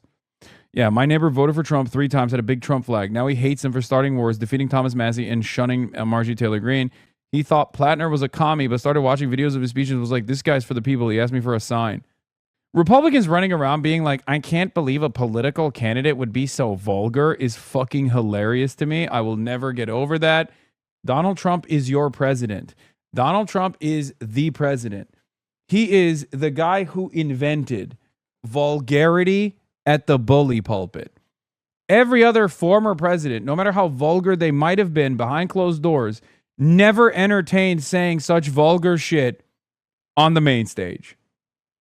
Donald Trump destroyed that, okay? Donald Trump destroyed that. He literally came out and was like, nope, I love saying mean things. Mexicans are rapists, but some of them are very fine people. Like, that was the whole shtick. People love that. Yeah, Alex, I have a little time left. This whole thing has got me wondering about how much voters out. If they can get rid of Massie, they will find a way to counter Plattner's optics eventually. No, you want to know why? Because he's running as a Democrat. See, this is where the D association as opposed to the R one actually fucking works. It's very clear in the aftermath of the Thomas Massie primary that if you want a anti-Israel candidate, you have to run as a Democrat. There is no viability for you in the Republican Party. They will destroy you. They will do everything they can. Trump will come after you. He's the most popular Republican. He is the leader of the party. It's not even a Kentucky versus Maine thing. I'm telling you right now, Trump has tremendous influence over his own party's primaries. That much is clear. Republicans do not have any opportunity to be anti-Israel. Republicans for the time being, until maybe they age out. Yeah, my neighbor voted for Trump 3 times, had a big Trump flag. Now he hates him for starting wars, defeating Thomas Massie, and shunning Marjorie Taylor Greene. He thought Plattner was a commie, but started watching videos of his speeches and was like, this guy's for the people. He asked me for a sign. Republicans running around being like, I can't believe a political candidate would be so vulgar is fucking hilarious to me. I will never get over that. Donald Trump is your president. Donald Trump is the president. He is the guy who invented vulgarity at the bully pulpit. Every other former president, no matter how vulgar they might have been behind closed doors, never entertained saying such vulgar shit on the main stage. Donald Trump destroyed that, okay? Donald Trump destroyed that. He literally came out and was like, nope, I love saying mean things. Mexicans are rapists, but some of them are very fine people. Like, that was the whole shtick. People love that. Yeah, Alex, I have a little time left. This whole thing has got me wondering about how much voters out. If they can get rid of Massie, they will find a way to counter Plattner's optics eventually. No, you want to know why? Because he's running as a Democrat. See, this is where the D association as opposed to the R one actually fucking works. It's very clear in the aftermath of the Thomas Massie primary that if you want a anti-Israel candidate, you have to run as a Democrat. There is no viability for you in the Republican Party. They will destroy you. They will do everything they can. Trump will come after you. He's the most popular Republican. He is the leader of the party. It's not even a Kentucky versus Maine thing. I'm telling you right now, Trump has tremendous influence over his own party's primaries. That much is clear. Republicans do not have any opportunity to be anti-Israel. Republicans for the time being, until maybe they age out too. They just don't have much influence in Maine. No. We're talking about the base of support, the voters. There are not Republican Party voters that will go for an anti-Israel candidate, especially if they're receiving a barrage of Trump endorsements to the opposition. Whereas, even in spite of all the fucking AIPAC messaging, there are still insurgent candidates that are winning. Every single candidate that has run so far that has won as an insurgent got inundated with AIPAC subsidiary groups. And they still won. Because the base, in spite of all of that, still goes, yeah, this guy is anti-Israel. I like him. Whereas no such appetite currently exists for the Republican Party. And it's there is a generational breakdown, of course. There's a generational breakdown when you look at the crosstabs where Republicans under the age of 55, 57% of them have a disapproving opinion of Israel. That's a huge generational shift, but that will take many years to change the Republican Party's attitude towards Israel, as opposed to the Democrats who are already there. It's 90-10. It's fucking over, you know? Their care about online stuff. Some of the speech. Yeah, Cori Bush and Jamal Bowman happened in 2024. 2024, chatters. 2024. We're living in 2026. Think about the approval ratings for the broader population, the approval ratings for Israel in the Democratic Party, and how much that has shifted overall. It's a fucking, might as well be a lifetime ago. Behavior. The GOP has its own heartburn with its own candidates in a lot of races as well. And a lot of times what we see is voters saying, we want change. We want, on the GOP side, someone who's going to support the president. On the left, it's we want change. We want something different. Does any of this even stick to a lot of voters when they decide who they're going to pull for? You know, I think it's a very interesting question. One of the things that I noted in my coverage of the New York City mayoral race was that a lot of comments that had been haunting, I think it's Mandani's wife recently, weren't even covered during the election. So it's interesting now that we do have with this main race that at least these were spotted before voters go to the polls to let them make their decision. I don't know if we've seen any candidate, to be honest, that's put things out on social media withstand such scrutiny as we've seen with President Trump. He's, his voters are with him pretty much no matter what he's put out there. I do think that voters can be forgiving when comments are from years ago, when they're from someone when they were in their 20s. I think that they might take it with a grain of salt. Although I did note, those two key demographics in Maine, the military voters, about 10%, female voters, those are ones that you're going to see Susan Collins targeting. And, right now she's down with females. And so we'll have to see what happens, especially if she can play up some of his comments about sexual assault victims. Yeah, okay. We will continue to watch. Alex Warrior, good to see you. Thank you. Kevin. Be sure to like and subscribe for all the Fox News latest. This Memorial Day weekend, as the nation honors. American Sniper Widow fires back at Dem candidate cowardly. Oh, this was beast mode. 100% in support of what Graham Plattner has said here. This is not even one of those where it's like, oh, wow, I can't believe he said that. Yeah, he was like, Chris Kyle has lied about his record. It's 100% true. I'm sorry. Jesse Ventura did that, and he was the fucking goddamn governor, okay? It's true, and we should reward people for saying the truth instead of trying to fucking punish them. How about that? Oh no, Chris Kyle, the unbelievably racist psycho who literally lied about some of the most insane shit of all time. Like, he lied about being shipped off to Louisiana to shoot at random black people during Katrina and sniping them off the rooftop of the stadium there. Not only is he a liar, he was also fucking insane with his lies, Ridiculous. the men and women to this country. Yeah. He was stealing valor, but he was also stealing war criminal valor, which is crazy. The Superdome, yeah. Sacrifice carried by Gold Star families across America. We want to welcome military family advocate Taya Kyle, the founder of the Taya and Chris Kyle Foundation and widow of U.S. Navy SEAL Chris Kyle. Taya, thank you so much for being with us. On this Memorial Day weekend, I just want to ask, what message do you have for Gold Star families? What gives you hope about the nation that Chris fought for? Yeah, I think that there's always hope because I think that the pendulum always swings. I mean, sometimes when we see things that are not going well, we get in a panic state. But I believe that the American people will always correct because you push us too far and then we start to come back to center. That's my hope anyway.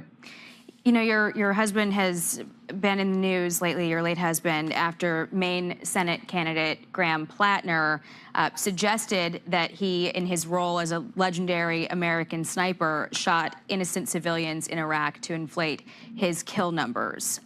This is what Graham Plattner said. His stories about how many people he was shooting certainly tracked with the behavior I witnessed and people I knew witnessed down at the Gov Center, which is it's relatively easy to get high numbers like that if you're a little less discriminating. You're fire than, say, a more professional unit would be. What went through your mind when you heard this? Oh, I mean, to me, it's just like nothing says I want attention more than disparaging a national hero who's also dead. It's transparent, it's cowardly, it's lowbrow to lie about somebody else, right? And it just I personally think it's lowbrow that Chris Kyle lied about fucking murdering American civilians amidst a goddamn catastrophe like Katrina. But what the fuck do I know? I'm just a woke, right? Distracts from what you've probably said, and in this case, I think some things that he has said. And it's this cheap political trick to say, I haven't done a whole lot, so let me attach my name to somebody who's beloved. And if nothing else, I'll get out in the news. And that's working for him to get that notoriety. But to me, it shows a total inability to lead with character. So for me, he would be out of the running immediately. Mm-hmm. He's also given some inconsistent statements about his own military service. He said in 2020 on Reddit that he joined the Marines because he, quote, wanted to have an adventure and kill some people. More recently, he blamed Susan Collins for sending him to Iraq via a vote. Memorial Day weekend is already difficult for Gold Star families. When you see commentary like... Yeah, by the way, that is literally the most normal take, perhaps the most consistent Marine take of all time. It's inconsistent, for sure. It doesn't make any sense, but that's literally the most vet dumbassery of all time. What are we talking about? It's classic. Yeah, why are you guys attacking a veteran? I'm mad. What is this? What is Donna's album of the decade saying? Poofed. I don't believe half these posts that say this not gonna lie. That's from what? That's from like 20 minutes ago. Why are you linking his take? They're talking about this clip? Know who these guys were? I left that deployment and continued on with my life. Did a few more deployments, both in the Marine Corps and the Army. It wasn't until somebody told me to read Chris Kyle's book.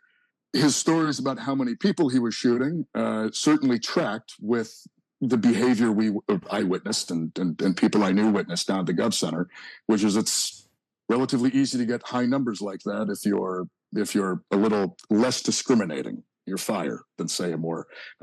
Yeah, I mean, he's saying Chris Kyle was shooting at civilians. It's true. Objectively true. Yeah, get mad all you want. It's just the correct take. A professional unit would be. So that's when I kind of learned about Task Unit Bruiser, about Chris Kyle. And then it wasn't until many years later that if someone recommended like Jacko's podcast or book to me, and I put that together and was like, you've got to be kidding me. I almost felt like there was like a weird practical joke being played on me by the war, that like all these years later, I'm like having to like, people are telling me like, oh, look how great this.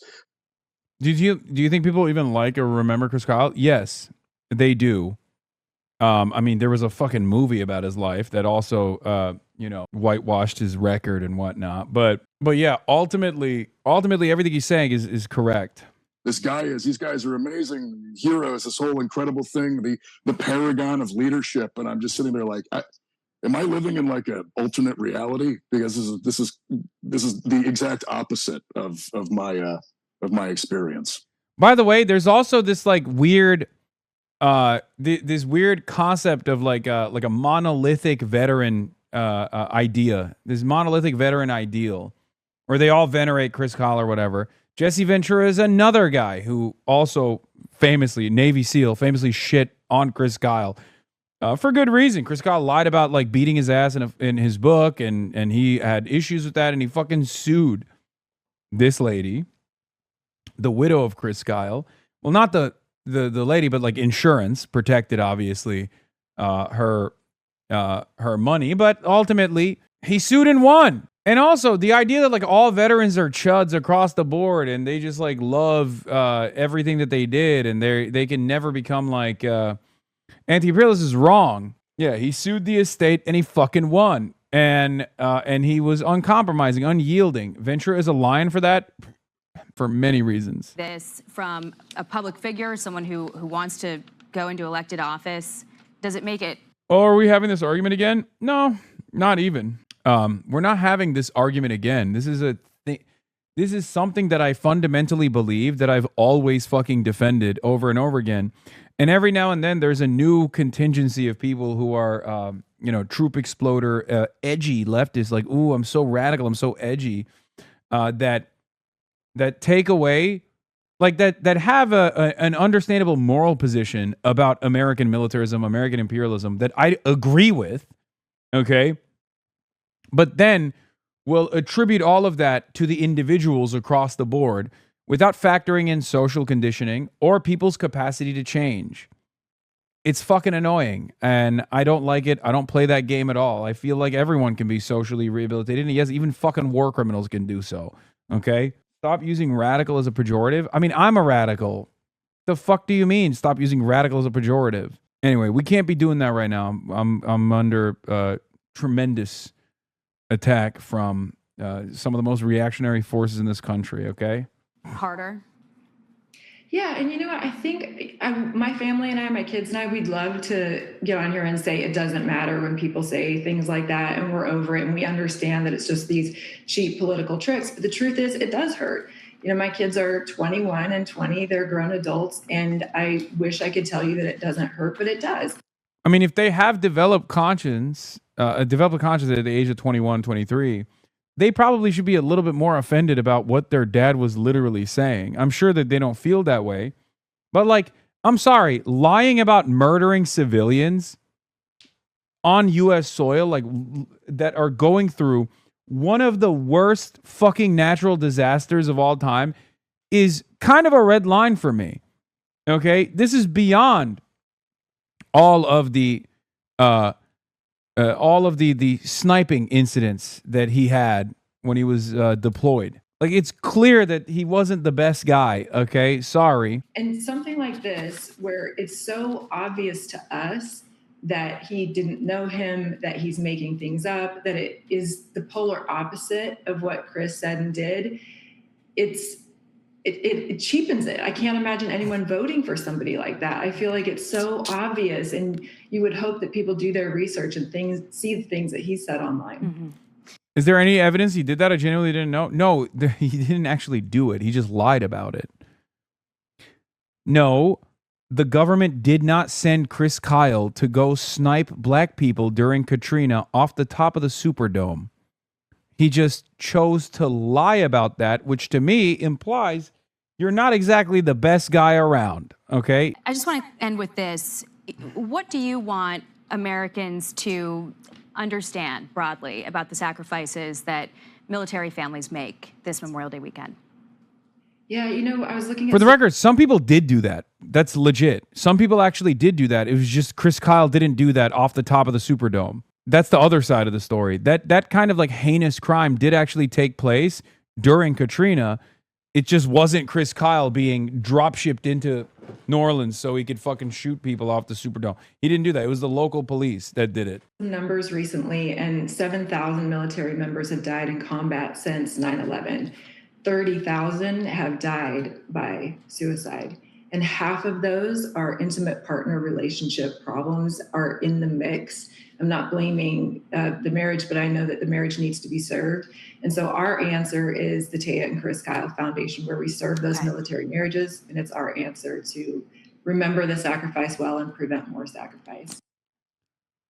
Out of nowhere, we get a story. Streamer, young streamer, very talented, very capable, good communicator, knows how to rally the youth, but not necessarily towards the positive. Eventually. Oh my God. Patrick Bet-David, he said nice things. Oh my God. I am sad. I am value-tained. Oh, I'm a numbers guy. Vinny, I'm a numbers guy. I'm going to grok it. I'm going to ChatGPT it. You already know I'm a numbers guy. Wow. Welcome back, everybody, to the Patrick Bet-David podcast. This is PBD Podcast. I hope you are value-tained today. I'm blushing a little bit. I'm Patrick Bet-David. Oh my God, we're both numbers guys. Wow. Wow, what an incredible introduction. First 11 minutes and I'm smitten. He grokked it. He ChatGPT'd it. If he groks me, by the way, amidst this 25-minute piece of commentary that I will cherish, I hold very near and dear to my heart, forever, most likely. If he ChatGPT's it, I'll die. This is what happened in his stream. And let me just read the story. Vinny, I'm going to come to you. What page is this one on? Oh, Vinny's on with too. Hasan Piker? That's page 13. Let me go to page 13. So he's not getting indicted. The FBI came knocking, right? Is that what happened here? No. Yeah, federal subpoena Hasan Piker, Media Benjamin over Cuba trips. Subpoena political streamer Hasan Piker and the Code Pink co-founder Media Benjamin as part of the broader investigation into whether American activists violated U.S. sanctions law while supporting Cuban Communist government. The Treasury Department Office of Foreign Assets Control requested financial, logistical, and communication records tied to March. They have not done this, by the way. I have not received the subpoena. So the article is actually wrong. I don't know why they're saying that this is taking place. It's a weird part of this story. And from what I understand, Medea has not received a subpoena either. Trips to Cuba organized through the Nuestra American Convoy, a coalition communist. It can happen. I'm just saying that it has not. Activists, influencers, and community organizations that deliver supplies to Cuba's ruling Communist Party.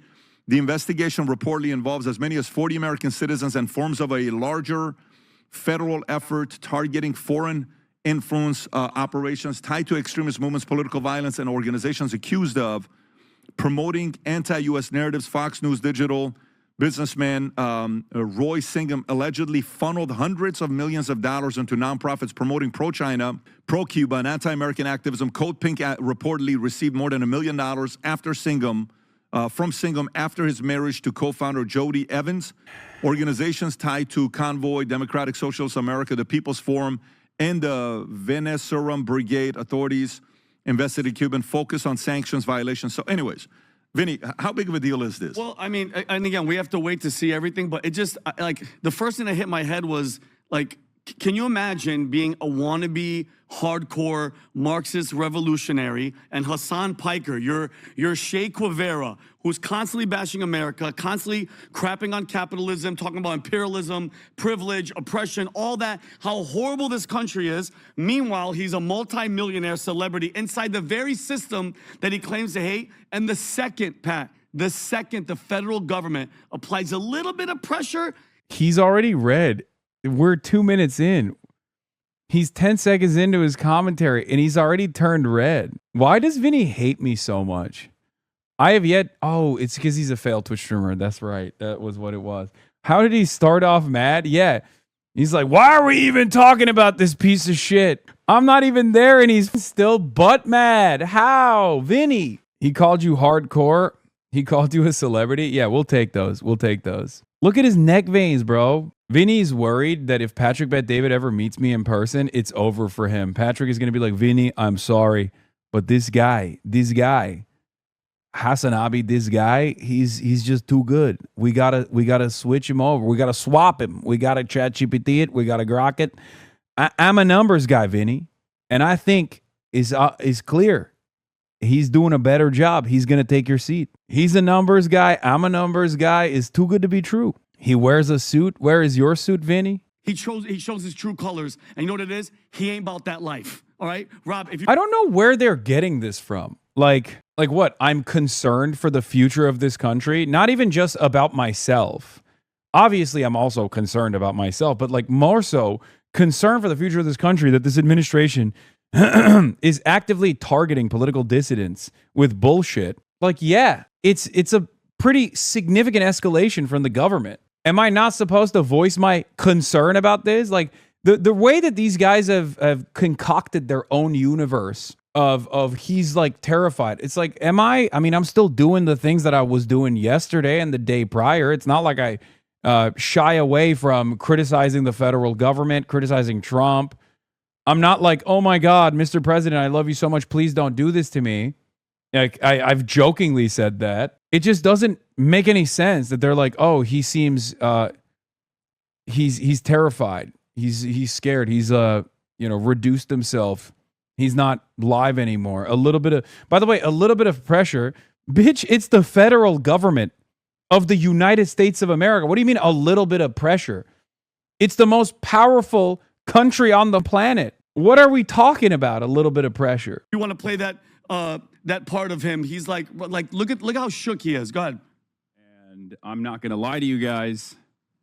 It's not great. Oh no. The news is not great. Yeah. Okay? Okay. I mean, it's bullshit. Oh, of course. But still Shook. not great. Shook. That, watch, free me. you know, It's like, help. they're after your boy. They're up my ass. Yeah. That's like a And revolutionary. I'll obviously get into it right now. Watch. Jose. I'll tell you all about it, but let me blast off real quick. Wait, found the full Fox interview. She tells Kevin that you called him the GOAT at 5 minutes.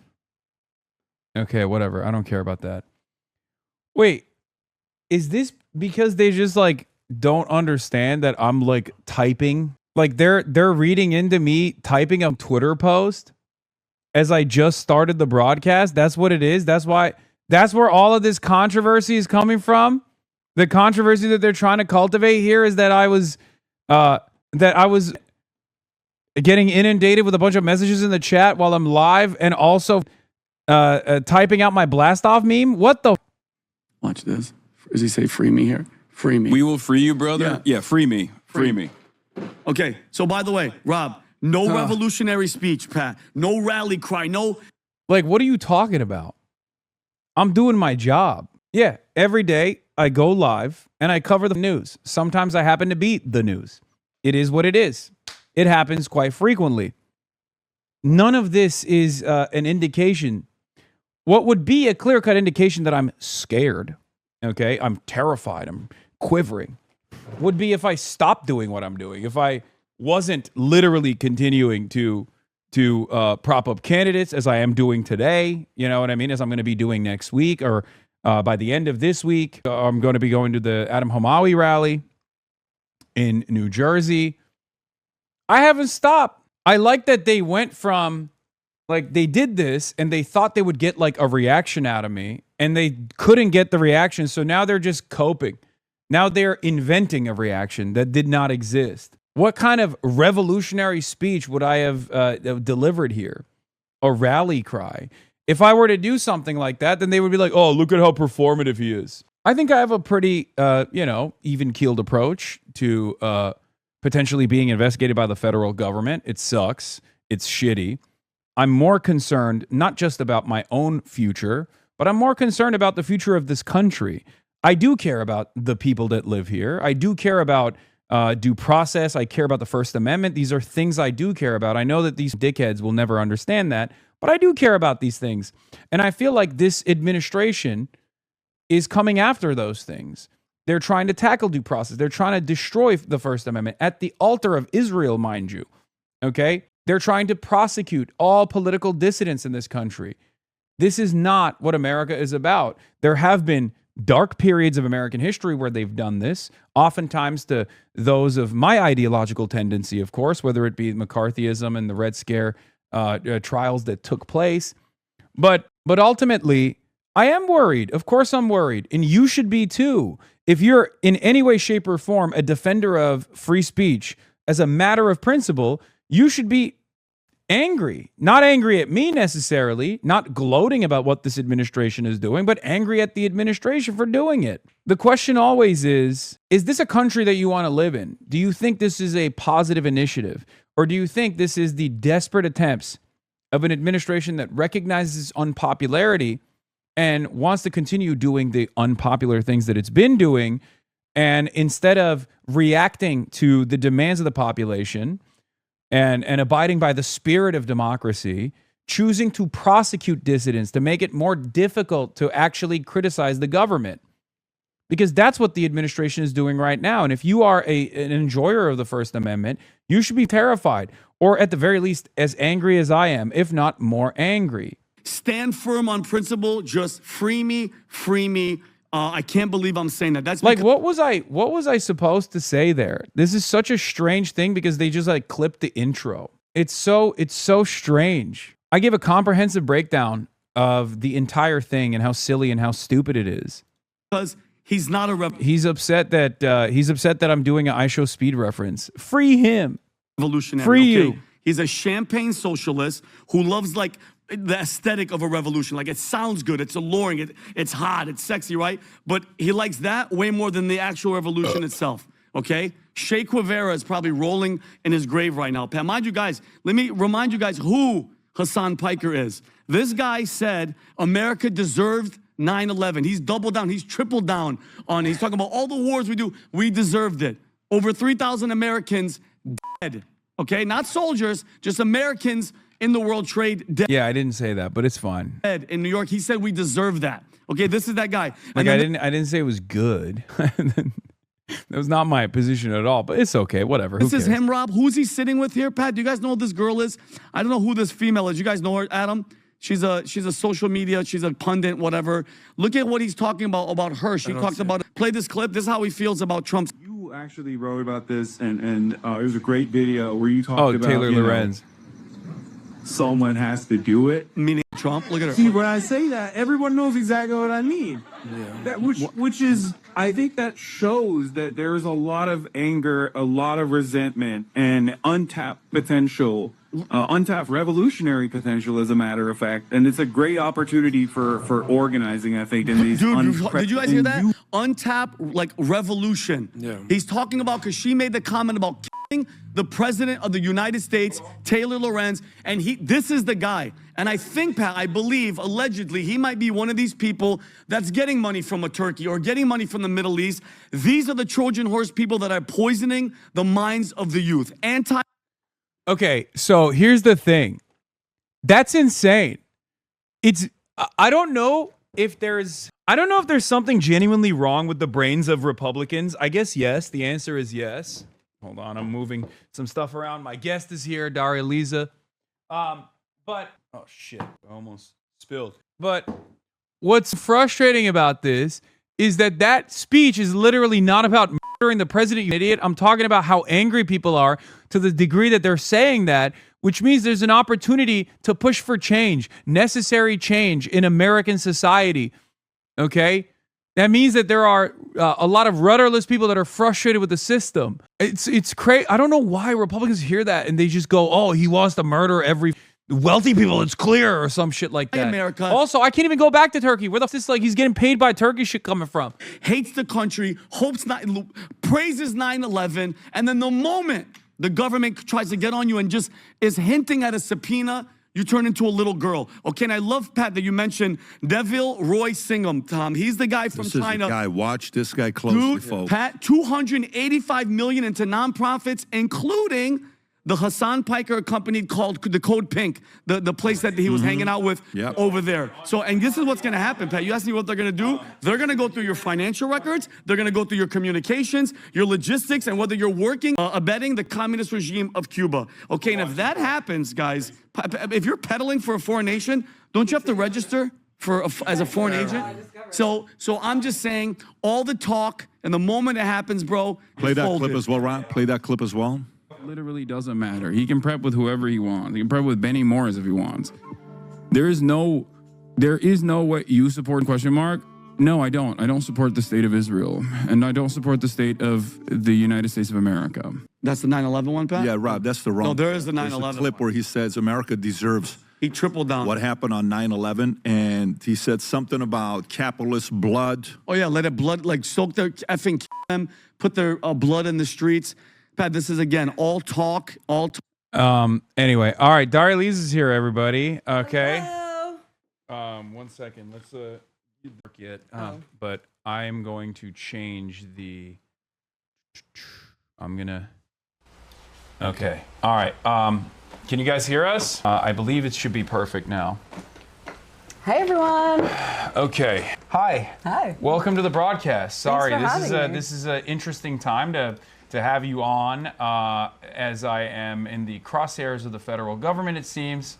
But I'm very excited to talk to you about a bunch of different things. We're going to be heading over to an undisclosed location later as well. But I wanted to make sure that instead of doing this interview in a loud environment, because a lot of people, including my editors, who always complain about me doing these interviews in loud environments and rallies and whatnot, I wanted to have you do a sit down for a brief moment before we move on, before we go somewhere else, and get to see your district as well. Right off the jump, thank you so much for coming on. What district are you running in? Yeah, well, first of all, thanks for coming all the way to New York to talk. Of course. I am running in New York 13, that's uptown in the Bronx. And I'm just really excited to be able to build out a campaign that folks have been able to tap into organizing and be part of this movement with us. Hell yeah. Yeah. Let me pull my notes real quick as well. I should have done that ahead of time, but I didn't do that. You seem to be fielding a lot of comments all the time, so. Yeah, there's a lot going on. Also, there are apparently there's Fox News reporters that are embedded on the broadcast that just like spend every waking moment just simply logging whatever I'm saying. Moz, you put out the fundraiser link, right? You think our mic is on backwards? Oh, is it on backwards? Harder to hear? Can you guys hear me? Should I change it? No, it's fine. It's just, is it harder to hear, chat, or no? Yeah, this is the lady who's watching the entire broadcast. She's like she's a senior digital news editor at the Fox News. Wow. And her job is to just like watch and, as a boomer, screen record my. Wow, so we're watching the same screen recording? Is this what's happening? She was apparently screen recording with Wow. her phone, with a shaky phone camera, like she's in a movie theater. The quality here is actually kind Like of she's in a crazy. movie theater filming the latest Michael Bay installation or something. But in any case, okay, here we go. Okay, don't look at my notes. Just don't pay attention. You can see the reflection of the notes in my glasses. Don't pay attention to the notes. No matter what you do.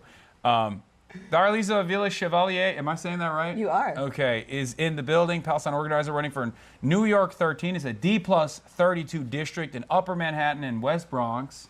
Upper Manhattan, including Harlem, right? Harlem, Washington Heights, Hell Inwood, yeah. and then parts of the West Bronx, so Kingsbridge, Bedford Park, all that. We can watch your launch video real quick. Let's start there. I can watch that in a minute, actually. Okay. Okay. We'll watch your launch video where you said, with Trump's authoritarianism at our doorstep and billionaire greed in our backyard, we need someone who won't let AIPAC, real estate developers, and corporate PACs dictate how hard we fight back. Today, I'm launching my campaign for Congress in New York 13 with the Justice Dems' support. I've obviously interviewed you in the past as well, DSA Slate. Shout out DSA. Yeah, shout out DSA New York City DSA. But let's take a look at this. Is how change begins.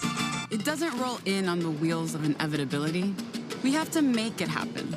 Because overcoming the politics of the past takes action from all of us. Since I was a teenager, I've been organizing right here, on these blocks, in these streets. My work has shown me that we're at our most powerful when we act together in solidarity. As an educator, a union member, an Afro-Latina New Yorker, I know we deserve better than the status quo. As New Yorkers, we know it's not our neighbors' fault when they fall in hard times. It's the failure of our system. That's why I've been here, working to reunite families torn apart by our country's cruel immigration system. Organizing against what we all know is a genocide in Palestine. And as the daughter of immigrants, it's personal to me when ICE kidnaps my friends off our streets. All of these injustices are symptoms of our broken system. So where is our congressman when ICE is kidnapping his constituents? Why should we let Adriano Espaillat vote to spend billions on bombs overseas when we're struggling to afford rent and groceries right here in New York City? We live in the richest country in the history of the world.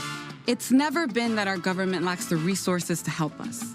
It's just that the establishment lacks the courage. The politics of the past are failing us. It's time for us to take matters into our own hands. I'm Daria Elisa Avila Chevalier, and I'm running for Congress. You deserve a member of Congress. Damn, I thought it was ending. No, I thought it was going to end. I really did. And then boom, it keeps going. I completely forgot. I was like, oh wow, what a banger line to end it on. No, the music. The show must go on. Okay. Who isn't cashing checks from APAC, real estate developers, or corporations. You deserve a member of Congress who prioritizes the people, not their political career.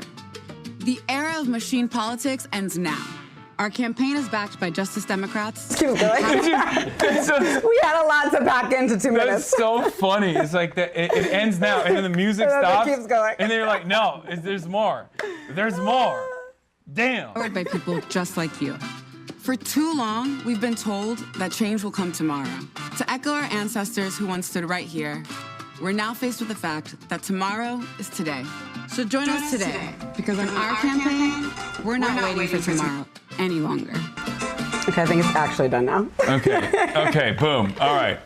Dara Lisa for Congress, everybody. All right, so you're working class Afro-Latina organizer, you're a public defense investigator, and a CUNY PhD candidate running to represent New York's 13th Congressional District, as I already brought up. It's the Upper Manhattan and parts of West Bronx, including Harlem. You're a Democratic Socialist challenging longtime Congressman, as you mentioned, Adriano Espaillat, who has had, I mean, he's one of the old guard New York Democrats, and we'll get to him in a second.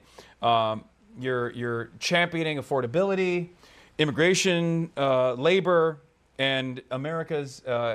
You're championing changing America's unwavering support for the nation state of Israel, arguing that the country's most renter-heavy districts need a representative tied less to the political machine and more to everyday working people. Espaillat has been in office since you were in the first grade. I think I was even younger than that. Yeah. He's been in office for almost 30 years, and I'm 32. So. Okay, so yeah. Why are you ageist? I mean, if he were fighting, if he were actually showing up for people, we wouldn't be here. Okay, I have his track record right in front of me. This is going to be a contentious interview. I bet you weren't expecting that. He's passed 4 sponsored bills in 9 years, 3 of which were naming and renaming post offices. You don't think that's enough for this district? I think in 9 years, we deserve more than renamed post offices. I think the 4th one was actually something similar. No, wasn't it just like another commemoration? Yeah, I don't have that information in front of me, but okay. How about this? Espaillat champions progressive causes, but can also do both things at the same time and support ICE and fund ICE. Can you get a man who can do both? We have that in Espaillat. Yeah, get you a man who can do both. Well, actually, he doesn't even really do the progressive part. He just says it. He says that he does it. Well, isn't that enough? It's just so infuriating. Like you vote for ICE funding, and then you call yourself a champion for immigrant communities. Mm-hmm. You stay completely silent when your own constituents are being kidnapped by ICE in your district, and you turn their families away, and then you claim to support immigrants. Right? It's really infuriating in so many levels, and there are so many jokes to make on this, but it's really also sometimes hard for me because I'm just like, so many people who I know and love have been impacted by these failed policies and by his very hypocritical stances. Okay. What about doing incredible fundraisers with the corporate interests, the real estate lobby, and also APAC? Despite taking money from all those people, we still managed to outraise them. So I don't know how much of an incredible fundraiser. Okay, that seems like you're challenging APAC, which is probably in here as well, watching right now. So you don't want them opening up that wallet. You've received endorsements from shady groups like New York City Democratic Socialists of America, the UAW 9A, the Justice Democrats, the Jewish Voice for Peace, Track AIPAC, in addition, what? Jewish Voice for Peace Action. Jewish Voice for Peace Action, sorry. And in addition to Jamal Bowman, Claire Valdez, Jabari Brisport, and she all say, are there any new endorsements that you want to leak? Yeah, today, State Senator Robert Jackson also endorsed. So Okay. that's so exciting. Hell yeah. All right, so let's get started. I got a bunch of questions here. I'm gonna hit you with them in rapid succession. New York 13 is an overwhelmingly renter-dense district, with renters making up 88% of the population, yet many working-class families are being actively priced out. Or they're being forced to live in decaying NYCHA, is that how you say NYCHA? NYCHA developments with lead paint and no heat. The incumbent, Adriana Espaillat, heavily funds this campaign through the corporate real estate lobby. How do you plan to mobilize this massive renter supermajority, ones that actually was also quite impactful in Zohran Mamdani's victory as well? Does your experience as a renter shape this candidacy as well, and your approach to federal housing policy? No, absolutely. I mean, like, I am also a renter, and I've, like so many people in New York, have had to wonder whether I can afford to stay in the city that I love. When, you know, it has become increasingly harder to find work that can keep up with the cost of living. You know, I career in academia, and I essentially got priced out of it because this cost of living is just so high. And you know, I think for everyone in the district, we're really feeling the squeeze when it comes to the rent.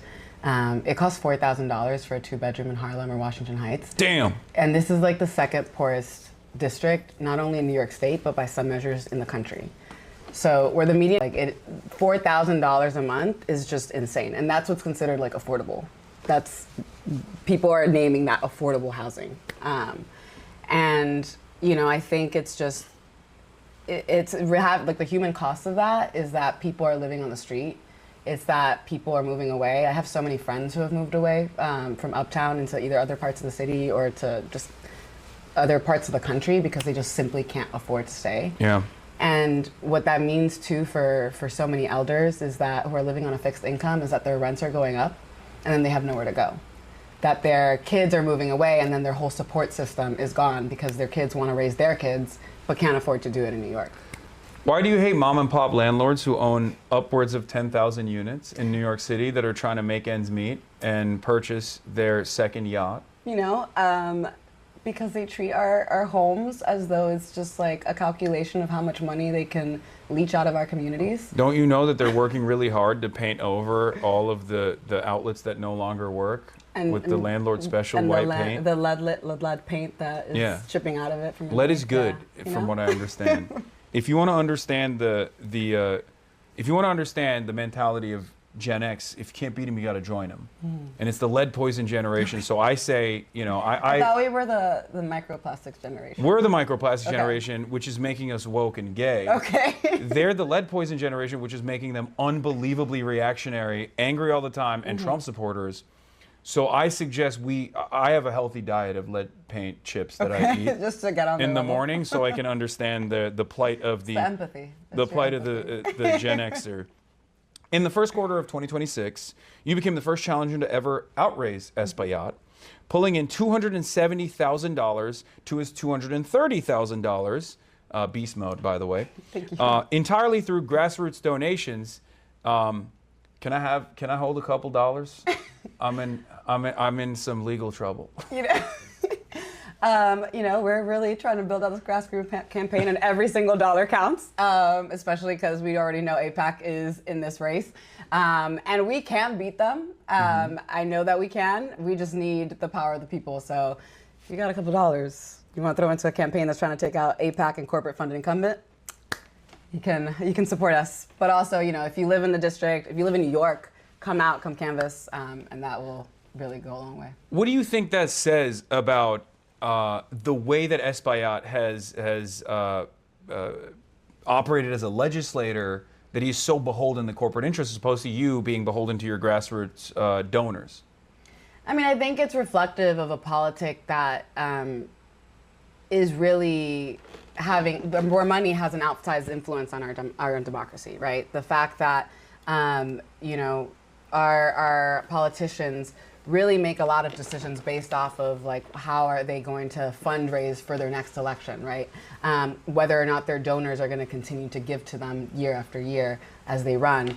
And that is just a recipe for disaster. It means that rather than actually working for the people who vote people in, who vote their representatives in, they're working for their donors, who then come in at the last minute, like we saw in North Carolina or in Illinois, and drop millions and millions of dollars to have a really outsized influence on these elections. But more and more we're seeing actually that kind of influence in our politics is people are waking up to it, and they're tired of that, right? They know that when crypto or AI or APAC come into an election in the last minute and drop that millions of dollars, right? That essentially they're buying our elections away from us. And it's time that we actually have a system of accountability for our representatives so that we can make sure that they're actually accountable to working people. When we have a system of grassroots donation like that, that is a system of accountability, because we're saying we are accountable to the donors who are on the ground every single day experiencing the things that the working people of our communities are going through.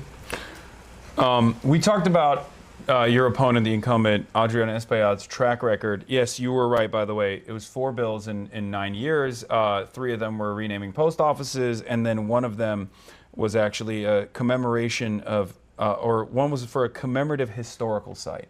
Okay. That's performance. Yeah, that's actually performance in action. Yeah. So he's averaging a bill every 2 years.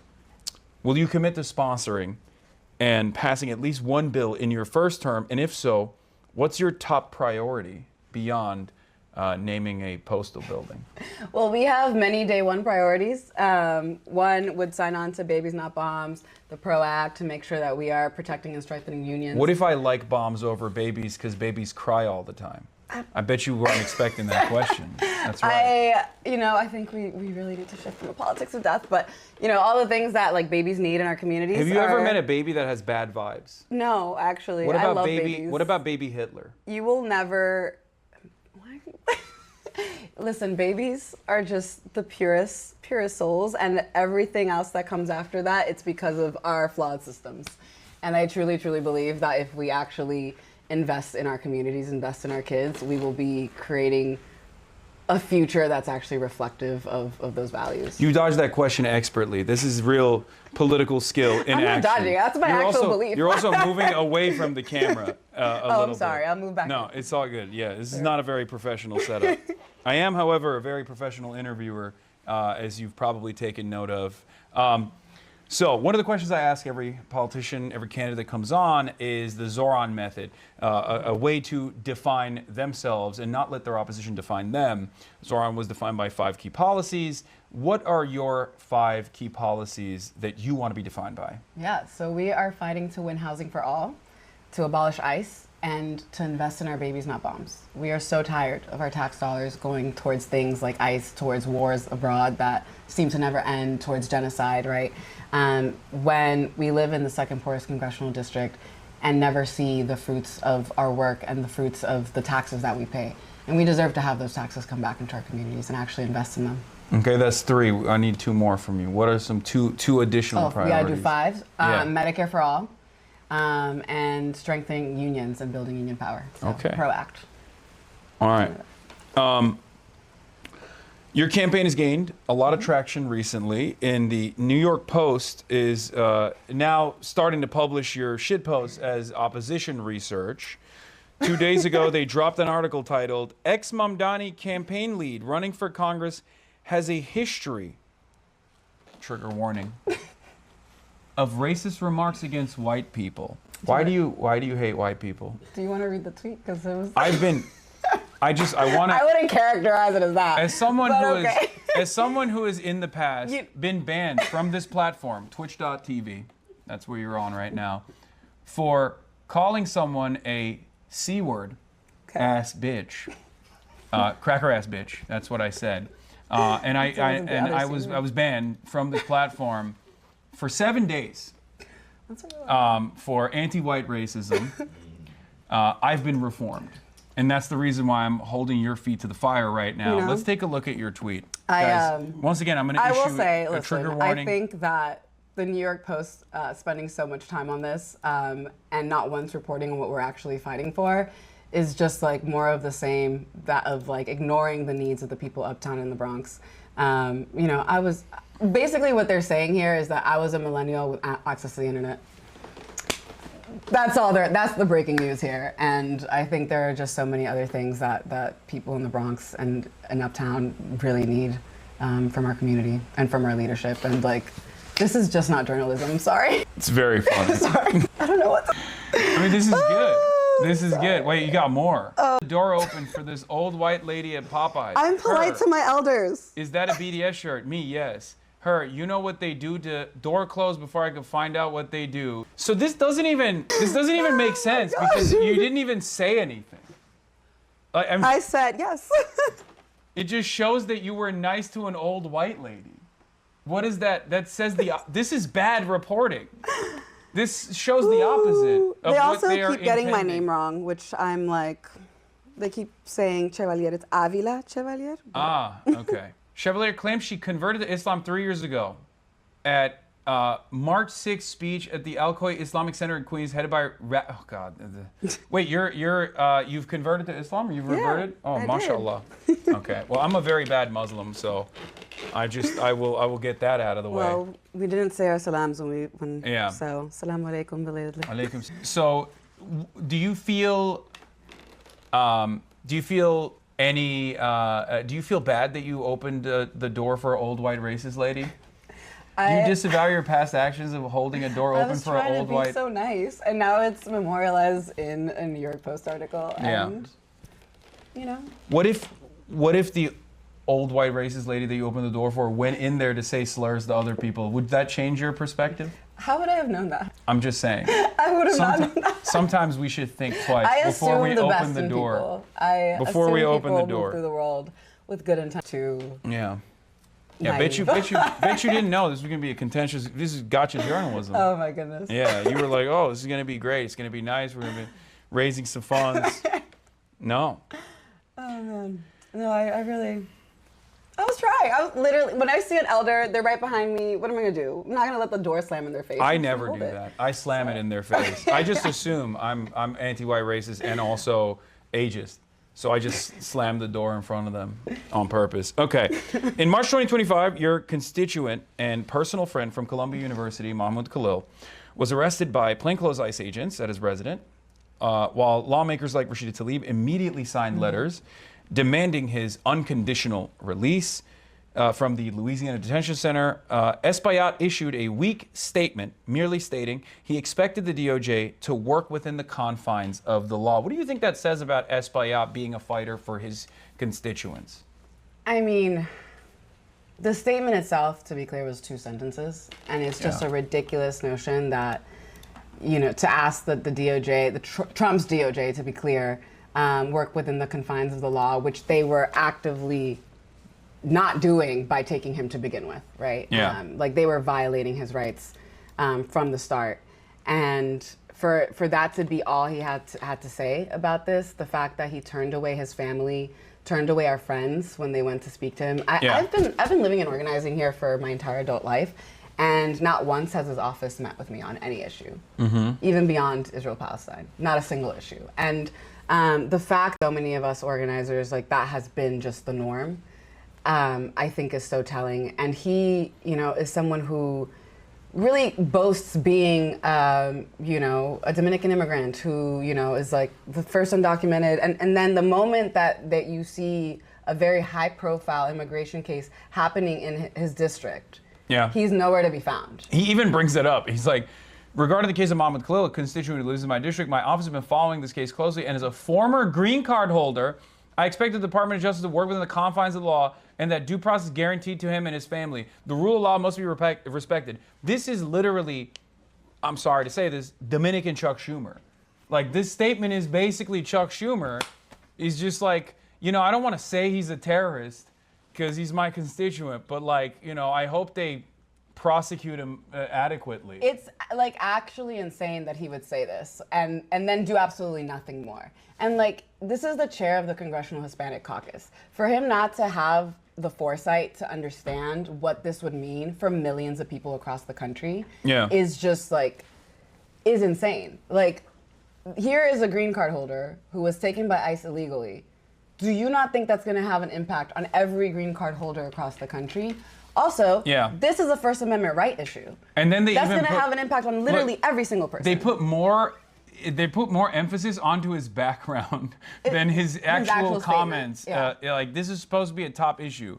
And like, I mean, where do you think that comes from, though? Because like you're talking about how like you've tried as a constituent to like talk to him. His constituent service has been lacking on this area.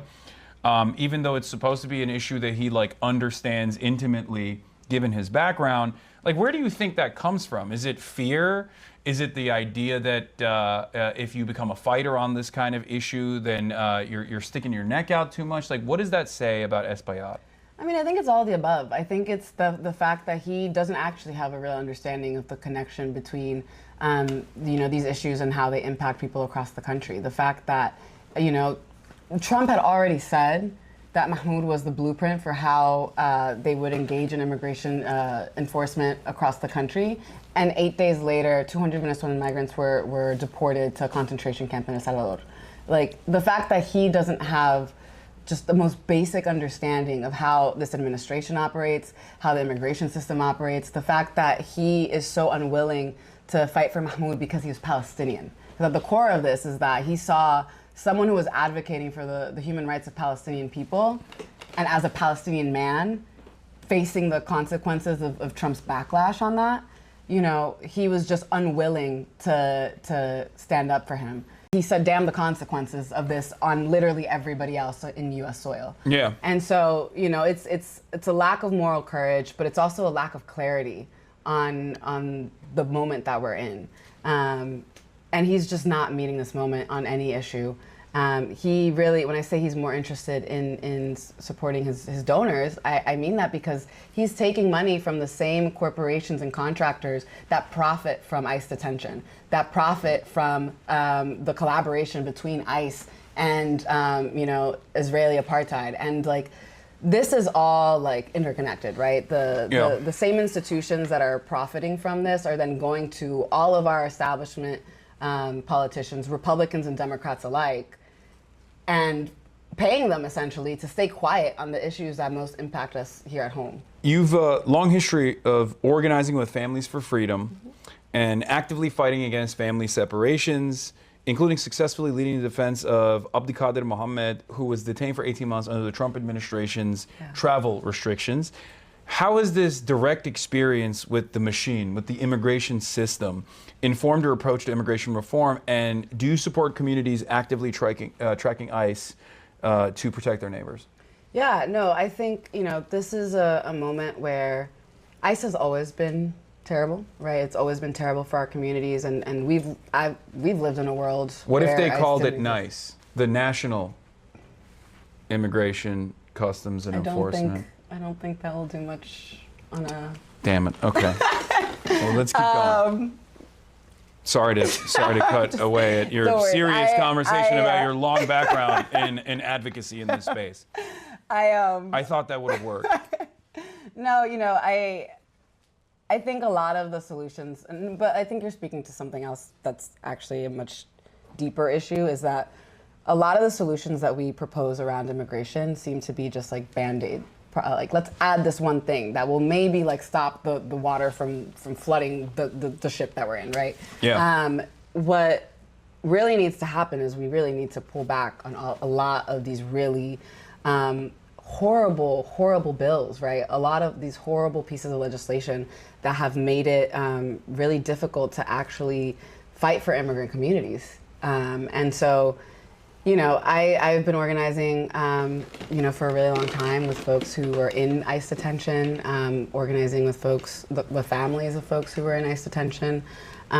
So, when Mahmoud's situation happened, there was the initial shock of it happening to somebody that I knew, but then there was also like a moment where like my brain just like clicked into like organizer mode, and I kind of just knew like what were the next steps, right? And that was making sure people knew about this, writing the op-eds, getting the word out, right? Making sure that we were organizing the direct actions of civil disobedience, that we were showing up for court support and showing like that he has a community that cares about him, right? And doing so for every single one of the other students and activists who had been taken up in that sweep. And you know, with the other folks whose cases I'd worked on, like those were really tough cases. Because I think for so long, people just kind of accepted ICE as just like something that was there. And, you know, I think part of why we're able to talk about it in the way that we do now is because people are waking up to how it's being used, right? Yeah. And community organizing and community defense against ICE, like specifically tracking ICE, has been very successful in Minneapolis, Minnesota. I just wanted to ask you once again, like if you're in favor of doing that. Yeah, I think there are a lot of community organizations that are taking a number of measures to keep our immigrant community safe. That is one of them, and I think, you know, the way that folks are coming together to, you know, let each other know when ICE is like seen in the neighborhood, right? Making sure that we are protecting one another. Our institutions have failed us so terribly that it's really incumbent on our communities to come out for one another. But that's also why I'm doing this now and running for office, because I keep thinking back to that day when I learned that he had been taken. And I keep thinking, like, what would it have meant to Mahmoud and to Noor and to our entire community, right? To have had a representative who was actually willing to fight for him from the moment they learned that it happened. Yeah. Speaking of which, Espaillat's position has evolved over time on this issue, on the issue of ICE. It took ICE killing 2 American citizens for Adriana Espaillat to call for the dismantling of the agency, not abolition. Now, you've, of course, long supported the abolition of ICE. What is your takeaway from that, though?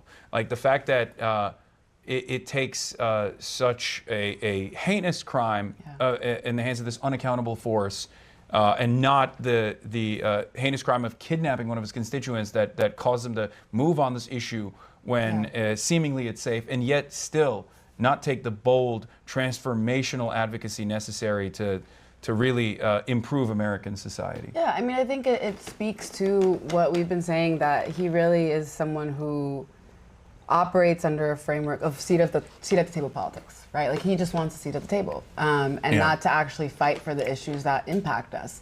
And you know, I remember seeing, I don't want to misquote here, but I remember seeing something where he was shifting because now 51% of Americans, including Republicans or something like that. And I was like, why does it take a poll that includes the very like folks who have been advocating for this, right, for him to shift on this, and when his base has been, when Democrats have been so clear around how we feel about ICE. Have those folks, including your neighbors that are underserved, thought about grinding extra hard so they can have disposable income to give Adriana Espaillat money? You know, I will tell them to find some time between their second and third job to I'm just saying. to make a little more. Okay, picture this. Okay, you're a nurse. You're working shift after shift. You recently got a new contract, so at least, you know, there's a little bit more money in your because pocket. they stayed 6 weeks out in the cold. Yeah, they were greedy. They were greedy. You're right. They were very greedy, and they were like, please hire more nurses and give us a little bit more money. It's very difficult to survive in these conditions, which I say is greedy. That's the opposite of Sigmar Grind said. Okay?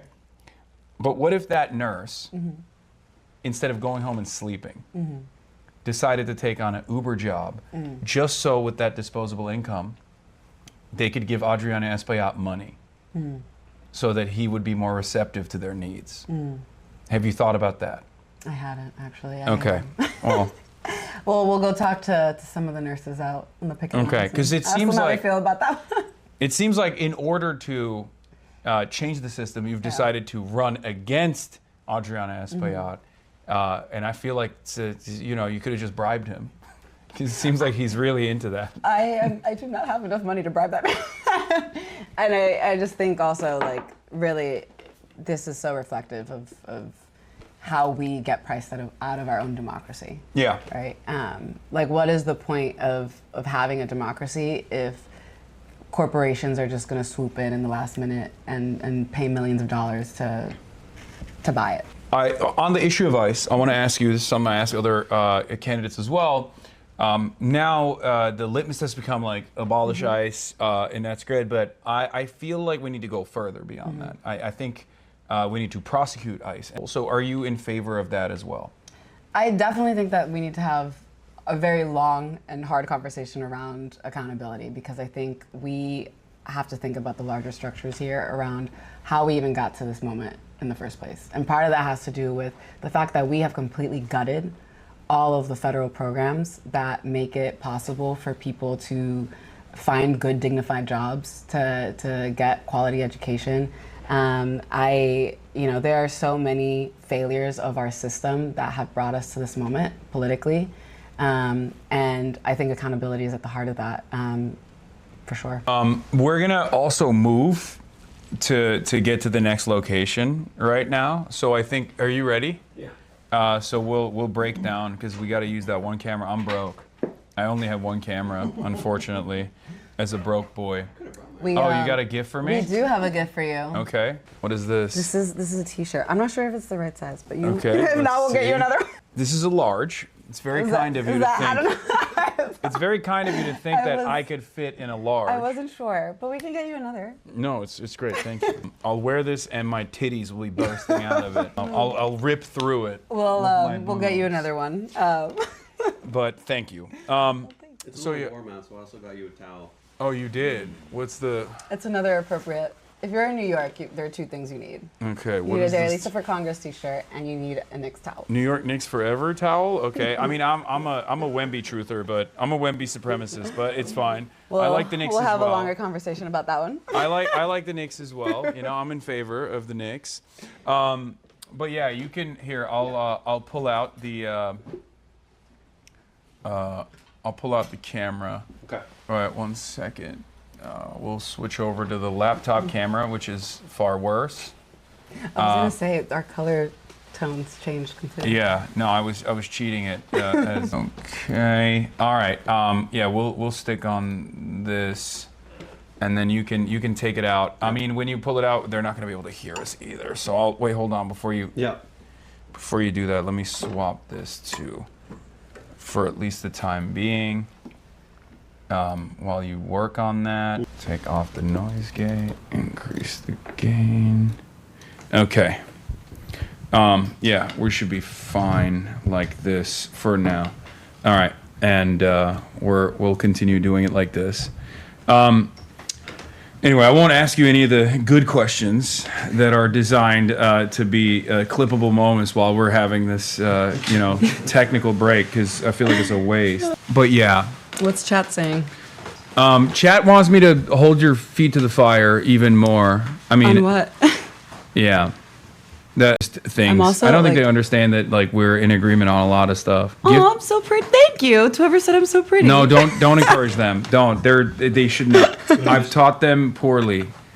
We don't see women's beauty here on the broadcast. It just doesn't exist. Okay. Yes, you're supposed to say. I don't even know. Okay. I don't even know. Okay. We don't acknowledge that. Okay.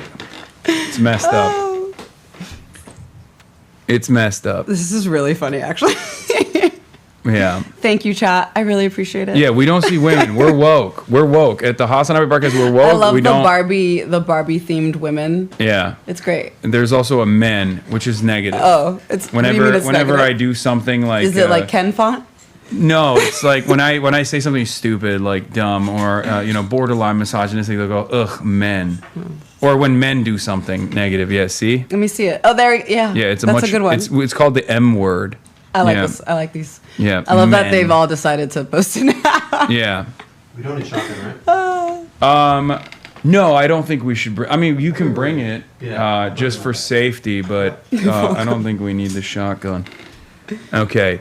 And on that note, everybody, I am going to wait. Hold on. Let me call the Uber first, and then I'll leave you guys with Patrick Bet David's beautiful voice talking about me for a brief moment while we get into the car and move on. Explain cussy? Okay, dude, stop. Stop. Fox News is watching. We're going to throw a curveball at them. They're very obsessed with you. Yeah, I know. It's strange. Listen to a little Mariah Carey obsessed. It's weird. Or if you want to lean into the Dominican obsession. I do take. Wait, which one is it out of these? It's none of them. Oh. I think that's what it goes by now. Nope. Nope. Not okay. on Uber. Let me look it up. Not on Uber. It doesn't. Wait. Also, don't leak anything. Okay. There are no cameras behind me, right? No. Okay. No. Okay. Don't say address. Oh, okay. Maybe that'll work. Wait, is it this one or no? Wait, where'd it go? This one? No. It's not. Let's just Google it. Okay. I did. I just showed you. No, I know, but like, what's the address? Oh, I see it. Okay, hold on. I got it. All right. Cool. I don't know why it's not coming up on Uber. They're haters. Boom. Okay. Haas looks so autistic. Okay, guys, that's not very nice. Let's see if we get a... I saw this thing of you giving a hug. To Caleb Heron? It was like you fighting. Okay, I actually did nail that hug. It's kind of fucked up. That's... Wow, okay, well, really funny, I know who I'm supporting in your race illegally now. It's messed up. No, I thought it was sweet. Uh-huh. I thought it was sweet.